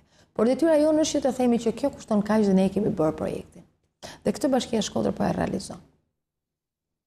Unë shpresoj shumë që nëse dikush më përpara që ka shkuar mendje për të marrë me ujërat e ndotura të thethit, fakti që ne po punojmë në këtë drejtim mendoj që është një hap i mirë. Jo, më jo. Unë jam optimiste që të vazhdojmë dhe të japim prioritet sidomos zhvillimit të turizmit. Thethi është atraksion turistik për me nxjerrë fotografi në Facebook, për me promovuar dhe për të promovuar veten me gjithë bukuritë natyrore që i ka fal Zoti. Që na ka fal Zoti. I kemi këtu, ne nuk dim t'i menaxhojmë, nuk dim ta menaxhojmë lumin Kir. Gjithë lumi Kir, duke filluar nga derdhja e tij në plan, depozitohen mbetje se banorët ku do i hedhin? Mbrigjet e lumeve do i hedhin. Dhe një lum në një qytet të tregon, në qoftë se ai është i ndotur, të tregon sa i pastër është qyteti, sepse është pasqyra e qytetit. Ne për fat të mirë jemi rrethuar nga lume dhe e shohim se si janë shtretin të lumeve tan. Është bërë një vlerësim, ne ishim në Tiranë tani kur u bë kjo takimi kombëtar të pastrojmë Shqipërinë. Ishin disa të dhëna, unë i kam kërkuar në fakt ato të dhëna që t'na jepin, meqense ishte një organizatë e pavarur që kishte bërë vlerësimin për situatën e mbetjeve në Shqipëri. Unë isha shumë e kënaqur që në të gjitha grafikët që jepej vlerësimi për qytetet, ku edhe Shkodra ishte pjesë aty, Shkodra kishte mbetjet më të pakta kur bëhej fjalë për mbetje urbane të depozituara në vendet e paligjshme. Këtu ku duke përfshirë dhe këta. Dhe kjo nuk është për ngushëllim, por është për të treguar një masë në krahasimisht me të gjithë të tjerët dhe përmirësuese. Dhe kjo na u tha, dhe jo rastisht ne na u dha fjala atje për të folur dhe hapësira, sepse kishim edhe një mundësi për të dhënë një eksperiencë mirë. Kjo nuk do të thotë që ne kemi mbaruar punë. Ndryshe jemi të gjithë të kënaqur dhe jetojmë të lumtur, nuk është kjo. Kuptohet që kontributi për të dhënë kur bëhet fjalë për ruajtjen e mjedisit, nuk është vetëm i bashkisë, nuk është detyrë e pushtetit vetëm, është detyrë e gjithsecilit prej nesh. Në vitin 2018, ne parashikojmë që të vendosim disa fonde që lidhen me sensibilizimin Simon. Për shembull, do fillojmë që nga kopshtet, shkollat, sepse nga fëmijët, që të paktën të mos na ndodhë nesër, na ndodhë ndërmjet kolegësh e trupshmesht, na ndodhë ndërmjet familjeve tona të rriturit. Është e pafalshme. Po shfrytëzoj edhe misionin për të bërë apel. Është e domosdoshme që ne ta ruajmë. Është e pafalshme që ne për asgjë, për shumë pak, një ditë në mëngjes, në orën të 6 të mëngjesit, qytetarët po më dëgjojnë edhe mbase disa nga ata më kanë takuar. Jam ngritur në mëngjes herët për të takuar në rrugën Bujar Bishanaku, bizneset që operojnë aty. Ne kemi vënë re, dhe sot vazhdojmë prapë kemi problem. Pavarësisht, ne se kemi vënë një numër të konsiderueshëm edhe gjobash, sidomos kohët e fundit. Unë kam vajtur në 6 mëngjesit të takoj gjitha bizneset që hapin atje, edhe vetëm. Edhe një nga një, me disa takova, piva dhe kafe, dhe i kërkova thjesht, a ka mundësi që të mos na hidhin ato kartonet mes rrugës? Vetëm kjo ka qenë kërkesa ime. Sigurisht përpara se të shkonte kryetarja e bashkisë atje, Gzim Kraja, që është inspektori, por edhe inspektorit të tjerë të lagjës nëmër 2 kanë vajtur disa herë, biles ata e njohin edhe personalisht, policia bashkiake ka shkuar disa herë personalisht për të bërë informim, sensibilizim, këshillim. Dhe unë një ditë shkova dhe i thashë i kërkova dhe vetë personalisht. Më ka bërë përshtypje një zotëri që më tha, ku duhet i hedh unë? I thash unë, edhe drejtova gishtin për të treguar ku ishin kazanët, janë 3 kazanë të rreshtuar. Thash unë janë këtu. Tha, po duhet bëj, tha unë gjithë të rrugë për të shkuar deri atje? I thash, okej, nëse ju nuk e bëni, ma tregoni orën kur duhet i hidhni ju mbetjet, se do vi unë, i thash unë nga syra ime, vetëm më tregoni orën edhe t'ju edhe atje. Pra, kjo nuk ishte një reagim pozitiv. Ndërkohë që të tjerët, pa diskutim që kanë ecur duke e përmirësuar.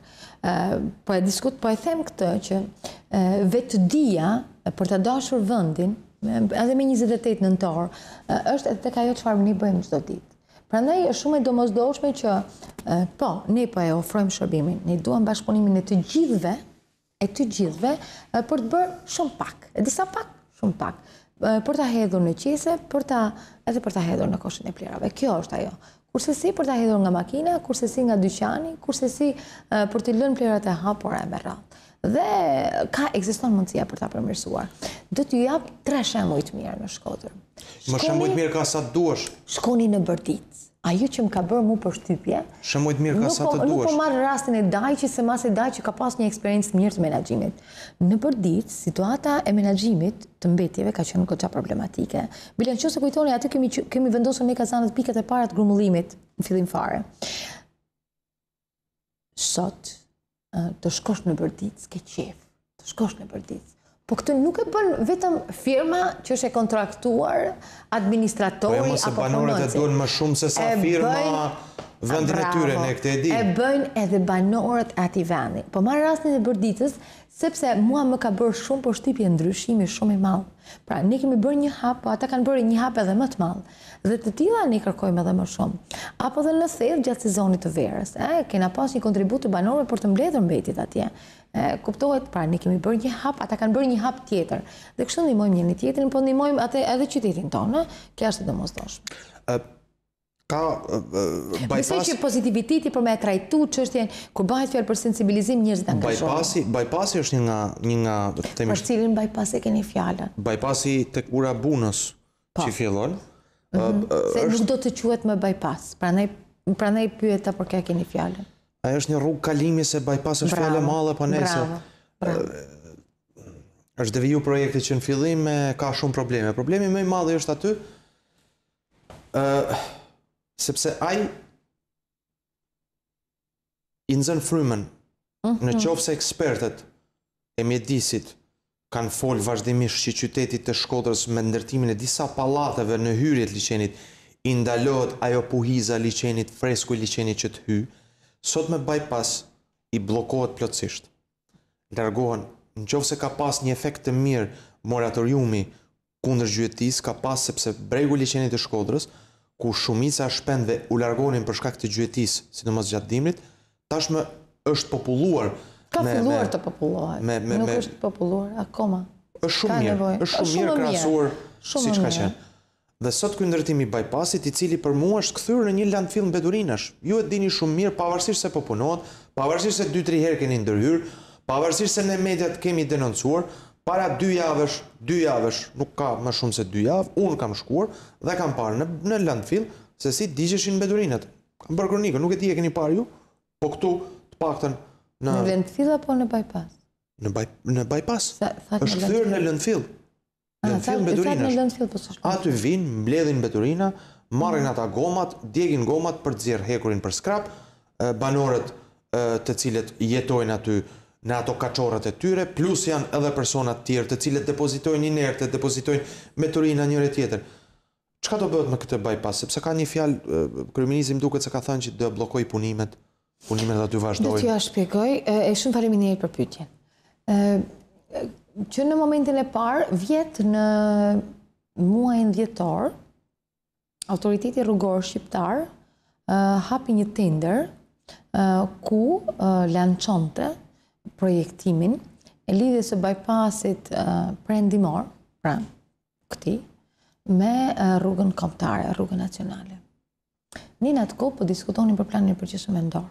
Kishim filluar të merreshim me planin e përgjithshëm mendor, ishim bërë një proces analize, diskutime, nëse kujtoni, mbi atë çfarë prami potencialin, problematikat e me radhë, dhe ishim në proces dizenjimi në një farë mënyrë. U alarmuam pak dhe menjëherë ne morëm kontakt me autoritetin rrugor shqiptar, por edhe me ministrinë përkatëse, duke kërkuar edhe me shkretëtar që të ndalonte menjëherë projektimin. Dhe imagjinoni që ata do të donin që të bënin një diçka, një mbi kalima, diçka e tillë për mbi qytet, në hyrje të qytetit për të lidhur me bypass. Kuptohet, ne ishim të gjithë kundra. Po zgjerohet ura Baçallekut një herë se kollaj për. Po kishin parashikonin një zgjidhje ata, por që nuk ishte e volitshme. Dhe imagjinoni ishte edhe më e keqe se sa situata edhe po të ndërtosh këtë bypassin, ashtu sikur se ishte parashikuar. Megjithatë, edhe përpos kësaj, ne i thamë që nëse ju doni të bëni diçka, ne po ju dërgojmë termat e referencë për ndërtuar, për të bërë një projekt të vërtetë, atë që quhet bypassi i qytetit, dhe mund të jetë bypassi i vërtetë i qytetit, për të lidhur edhe për të qenë një urkalimi, bypass i vërtetë, dhe kemi propozuar që të bënim bypassin e projektuar që në planet e hershme, edhe të 94-s, që kalon nga ana lindore. Pati pak rezistencë, por fakti dishi që ata morën në konsiderat dhe ja propozuan firmës kontraktore që të merrte në konsiderat të dyja. Në dijenin time, firma bëri 2 propozime, ata kur erdhën mi konsultu me Bashkinë Shkodër, ne i thamë jemi kundra, sigurisht, kuptohet, edhe jo vetëm me diskutim, por edhe me shkresa. Një ndër çështje që kemi diskutuar në vërtetësi gjatë hartimit të planit përgjithshëm vendor ishte çështja e të ashtu quajturit bypass lindor. I kemi dërguar disa shkresa. Shkresa më e fundit ka qenë takimi që kam pasur me kryeministrin, ditën kur i diskutua për ujin e pishëm, e mbani mend? Ne sapo kishim mbaruar dëgjesën publike, unë nuk ngela kënaqur nga dëgjesa publike, prisja që të kishte një reagim edhe më të fortë nga të gjithë ata që ishin të pranishëm aty. Mendoj kërkesa e Bashkisë Shkodër dhe propozimi i Bashkisë Shkodër ishte që loti 2, pra kjo pjesa që lidhet tek pedonale, po themi të hiqe fare, të shkurtohej, të hiqe fare, pjesa që është ndotur aty të mund të krijohet e para, mund të jetë mund të kthehet në një vend rekreacioni, pra në një park të vërtetë, pse jo, duke krijuar mundësinë e kalimit të kanaleve për të zgjatur dhe mundësinë për të derdhur më larg, në një mundësi të mundshme edhe për implantin e urave të zeza. Ishin disa propozime që ne kishim sjellë, dhe nga ana tjetër kërkuam që për lotin 1, pra këtë për të ashtu quajturin bypass, të mund të trajtohej duke marrë në konsiderat uljen, hiqjen, domethënë jo lartësinë ku është, dhe nuk po flas për këtë afër bunëse, po flas për të gjithë bypassin, dhe krijimin e mundësive për të qenë një ndoshta një kalim panoramik apo rrugë panoramike, ashtu sikur se plani i përgjithshëm vendor parashikonte. Ata na kërkojnë që ne të propozonim të bënim disa propozime dhe paraqisnim disa seksione të rrugës apo të rekreacionit që ne kërkonim, e paraqitëm edhe këtë në mënyrë zyrtare. Ata morën parasysh pjesërisht kërkesat teknike të Bashkisë Shkodër.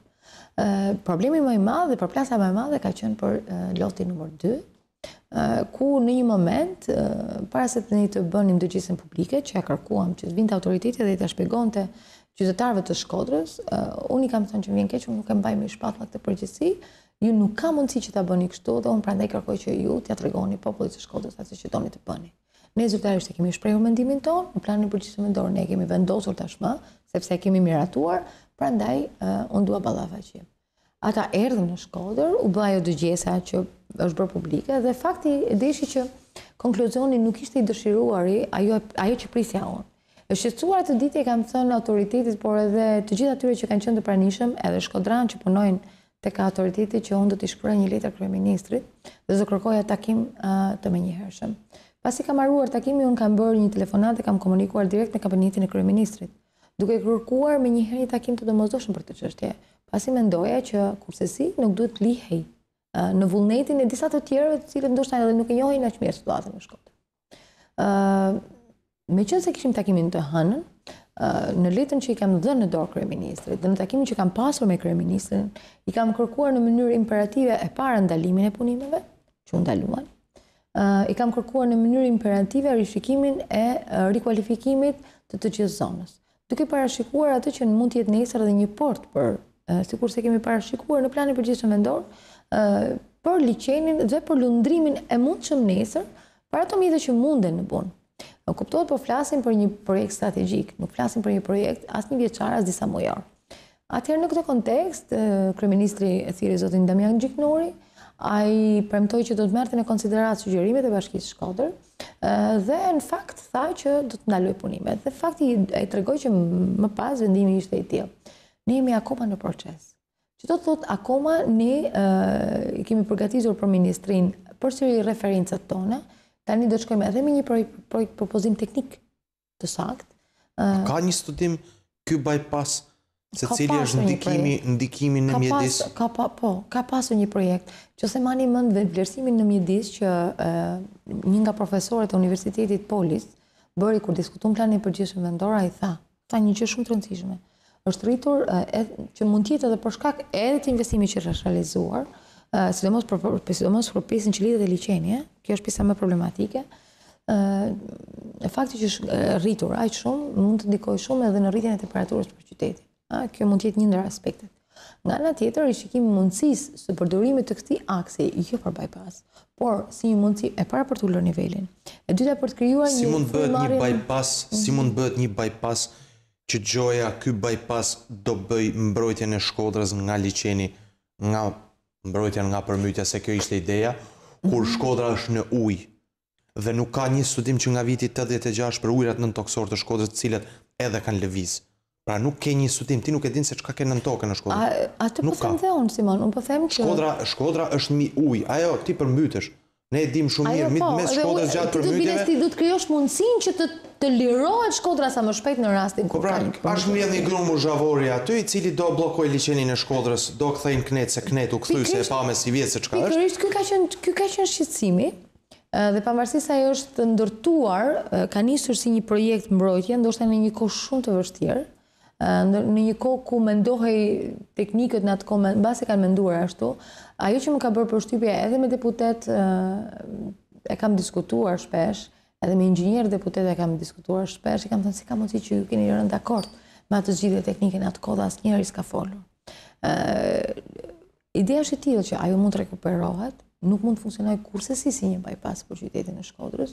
Mund të jetë ajo që plani përgjithshëm vendor ka përcaktuar, thjesht një rrugë panoramike që krijon mundësinë e komunikimit të lehtë mes banorëve që jetojnë në atë zonë dhe liçenët të Shkodrës, dhe kuptohet mbrojtja nuk realizohet, sepse nuk është një vepër e para, nuk është një vepër hidrike, dhe kjo ka qenë një pyetje kryesore që bëri zoti Kamsi, është një vepër hidrike kjo që po bëni? Në fakt nuk është një vepër hidrike, sepse edhe gjithë elementet për që një vepër hidrike nuk kanë qenë të parashikuar në projektin iniciues. Prandaj unë jam e kënaqur që gjithë përpjekja jonë në një farë mënyrë do të shkojë drejt zgjidhjes. Dhe organizatat ambientaliste nuk kanë ndonjë indiferente, ka pasur një sensibilizim. Ka pas sensibilizim, ka pas takime, ka pas iniciativa. Por unë prisja që në dëgjisjen publike të merrej vendimi aty, mos kishte nevojë për një qasje edhe tjetër. Dakor, se autoriteti rrugor ju tha banorëve do Dobraçi që do vi e do ju takoj për çështjen e shpërndësimeve dhe nuk erdhi asnjëherë. Jam interesuar për çështjen në fjalë, mbase banorët po na dëgjojnë. Dokumentacioni teknik ekziston pranë Ministrisë përkatëse, që ka qenë Ministria e Transportit pasaportin atë kohë. Letrat ekzistojnë? E kemi verifikuar. Ka edhe një vlerësim që është bërë paraprak, pra edhe këtë kemi nga komunikimi që kam pasur tani me përgjithësin që merret me sektorin e shpronësimeve. Këtë e din banorët, se kam komunikuar me ta. Ajo që mbetet është që në projekt buxhetin e vitit 2018, përpara të gjitha shpronësimeve të merret në konsiderat shpronësimi për ato pronat atje, dhe për këtë po lobojmë, po marr shkas edhe nga emisioni, mendoj që të gjithë deputetët duhet të kërkojnë që përpara të gjitha pronave, kudo që ndodhin, duhet të shproncohen ato. Për sa kohë që është vlerësimi gati, është dokumentacioni i plot, gati në ministri dhe është projekt vendimi gati. Ajo që ka munguar deri tani kanë qenë fondet. Fondet për shpronësim të banorëve. Ky është komunikimi zyrtar që kam unë nga përgjegjësia e sektorit të shpronësimeve para ministrisë. Kam dy pyetje. Por do të vazhdojmë, çështja e tyre, ne do të vazhdojmë, ne do të jemi pikë ndërmjetëse.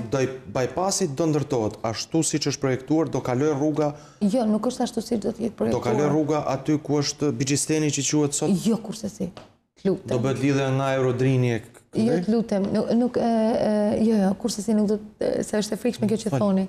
Ne nuk është bypass. Mirë, bypass po e themi ajo rrugë. Jo, nuk është bypass. Ka shumë rëndësi. Bypass do të thotë rrugë e shpejtësisë së lartë. Të kalosh të bësh rrugë të shpejtësisë së lartë. Gjitha rrugë të shpejtësisë së lartë i kemi, se rrugët i kemi mbushur me aksidente. Bypassi është bypass. Për me ecë më shpejt se kurkush në shqiptarët po. Bypassi është i vështirë dhe nuk mund të parashikosh në një zonë që edhe përmbytet, se ky është problemi tjetër, të parashikosh rrugë të shpejtësisë së lartë. Prandaj në zgjidhjet janë të tjera. Do të ketë një mbledhje qeverie në ditët e ardhshme në Shkodër, dhe mbledhet edhe KKT-ja në Shkodër për të miratuar bypassin e Shkodrës. Të deli sërish në ERTV? Pra me që mbledhja qeverisë do jetë dhe këto mbledhja Këshillit Kombëtar Territorit? Mbledhet Këshilli Kombëtar i Territorit. Po pra, do jeni mysafire në ERTV? Nuk ka marrë ftesë. Nuk do jeni mysafire në televizionin e kryeministit Rama, po thëmë? Unë jam aktive për të komunikuar... Televizion Facebook? Nuk e di. Unë komunikoj sa herë dhe thashtë njëherë jam aktive për të qenë kudo ku diskutohet për hallet e qytetit të Shkodrës. Dhe sigurisht në qoftë se kam diçka për të thënë dhe nuk bie dakord për projektin apo atë që miratohet në diskutimet qeveritare, kam për detyrë të jem atje. E kam për detyrë të ngrej zërin fort për çështjen e shkodranëve, sepse mendoj që është mënyra vetme për ta bërë këtë. Dhe kuptohet, pavarësisht hapësirës edhe të minimizuar që shpesh kemi, shpesh edhe për shkak të cungimit mediatik që na bëhet, jo vetëm ne, të gjithëve, edhe ju mediat jeni vetë dëshmitar, domethënë, pavarësisht unë mendoj që më mirë duhet të thuhen të gjëra dhe duhet të gjejmë hapësirën për të thënë gjërat. Qoftë publikisht, qoftë në të gjitha mjetet që na mundsohen, sepse në një vend demokratik ku fjala e lirë edhe po mbytet, mendoj që çdo hapësirë është e vlefshme për të ngritur zonin për qytetarët. Në paktën në dijenin që kam, ky nga jo komunikim zyrtar, por nga zonja Lidia Toto, që është drejtoreshe e Agjencisë Kombëtare të Territorit, na shton që do të ketë një mbledhje për diskutimin për këtë projektin që unë sa po fola më përpara, për këtë referencë që ne kemi dërguar autoritetit rrugor shqiptar për të rishikuar projektin e bypassit. Do të shohim çfarë do të diskutohet, cili variant do të diskutohet. Unë besoj dhe dua të shpresoj që të jetë një mbledhje publike dhe e hapur, në mënyrë që qytetarët ta dinë se për çfarë vendoset për ta. Kuptohet, ne do të kemi të gjitha objeksionet që të dërgojmë, në mos na japshin fjalën do t'ia dërgojmë me shkrim pa diskutim, sepse ku flasim nuk flasim në emër personal, po flasim në emër të interesit që është madhor. Dhe fakti që ne kemi bërë të mundur që kjo mos jetë bypass, dhe bypassi të jetë aty ku i takon të jetë, ka një diskutim tjetër, Simon, ku do kaloj korridori i Veriut. Shumë rëndësishme për Shkodrën që të mos anashkalohet.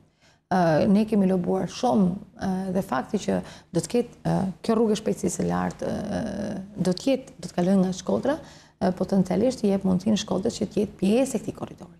Prandaj shumë dhe të gjitha gjërat janë lidhura strategjikisht, nuk ndodhin shumë larg. Kjo korridori i Veriut Adriatiku Joniana, si quhet, kam 37 vite që e dëgjoj.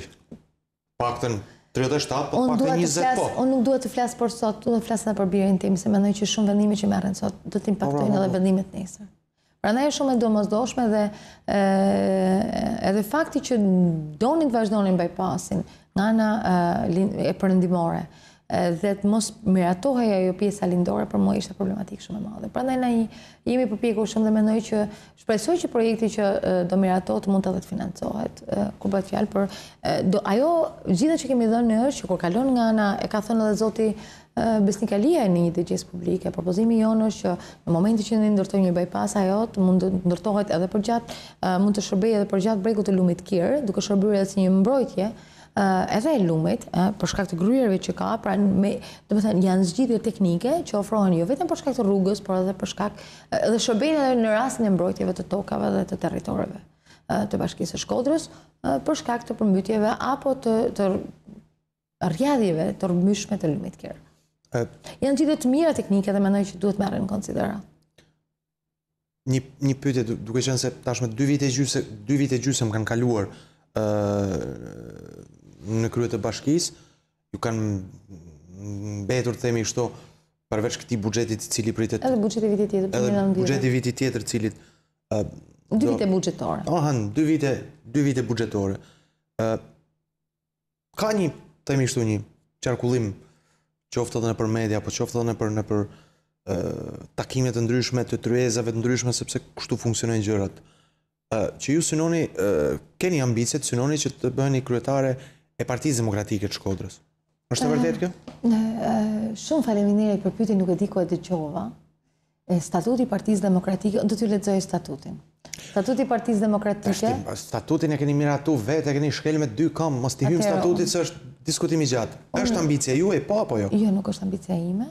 Statuti i Partisë Demokratike parashikon që pozicionet e tilla që autoritetet janë drejtues në institucione të tilla, sikurse është Bashkia e Shkodrës, nuk mund të jenë kryetar të Partisë Demokratike.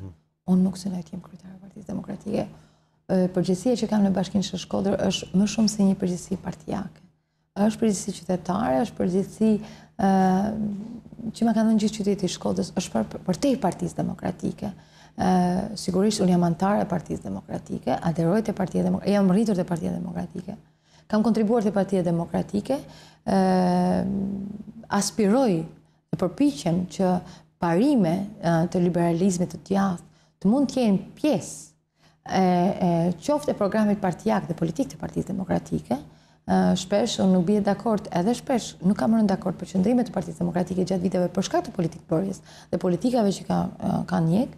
Megjithatë, unë prap vazhdoj të jem aty dhe të insistoj, sigurisht është e drejta e pronës, për shembull. Janë bërë gabime, goxha gabime, apo gabime që s'i riparohen më. Po, janë bërë gabime. Tani po prishin edhe më shumë, tani po bëhen problematika më të mëdha që lidhen me çështje të tjera që të transferimit dhe të korruptimit të pafundëm të sistemit të menaxhimit të pronave publike dhe private. Megjithatë po hym se është debat tjetër ky, por nga ana tjetër unë jam kryetare e Bashkisë së Shkodrës. Do të vazhdoj të jem kryetare e Bashkisë së Shkodrës. Pushteti lokal ka qenë një ndër po them është sfidë, por ka qenë edhe një ndër ato përpjekjet e mia për të dhënë maksimumin asaj çfarë di të bëj, dhe mendoj se di të bëj më mirë. Do kërkoni që ose do kandidoni edhe për një mandat të dytë në krye të bashkisë? Po, unë do të përpiqem dhe do të vazhdoj të përpiqem shumë që të jem përsëri në ndërtimin e Bashkisë së Shkodrës. Është një vendimarrje që e merrni ju apo strukturat e? Jo, kjo nuk është vendimarrje personale, sikurse ndodh në çdo diskutim politik brenda partive, në rastin e zgjedhjeve, mendimi është mendim që qaset nga të gjithë, pra, por kuptohet në këtë rast merret në konsiderat domosdoshmërisht edhe mendimi i kandidatëve, por nga ana tjetër edhe mendimi i partijak dhe në shumë raste edhe mendimi i qytetarëve. Dhe sigurisht të gjitha këto duhet të shkojnë në një mënyrë të përbashkët. Nëse do të ketë një mënyrë të përbashkët, sigurisht, unë do të vazhdoj të jem këtu të shërbej në sektorin publik apo privat, me organizata ndërkombëtare, jo qeveritare, apo në universitet, apo edhe në punën dhe profesionin tim, sigurisht me të njëjtën përgjegjësi që di të punoj dhe me besimin se mund të bëj më të mirë. Zonja Ademi, unë ju falenderoj që gjetet kohë që të vini në emisionin tim Authothonous, gëzuar 28 nëntorin ju dhe gjithë atyre që na ndjekin. Faleminderit Simona, dhe do të them edhe diçka tjetër, ka qenë një ndër intervistat më të mira që unë kam bërë dhe ndoshta kam shprehur edhe shumë gjëra që shpesh ndoshta i mendoj, po s'kam pasur mundësinë të them publikisht. Faleminderit. Unë ju falenderoj, Authothonous është këtu gjithmonë. Mirë pres, çdo ftesë tuaj, kështu që çdo ftesë tuaj na do vi me shumë kënaqësi. Faleminderit. Të nderuar televizionistë, ishim me kryetaren e bashkisë zonjën Voltana Ademi në emisionin tim Authothonous, gëzuar edhe një herë 28 nëntorin, që jemi sërish të martën e ardhshme deri atëherë miru takofshi.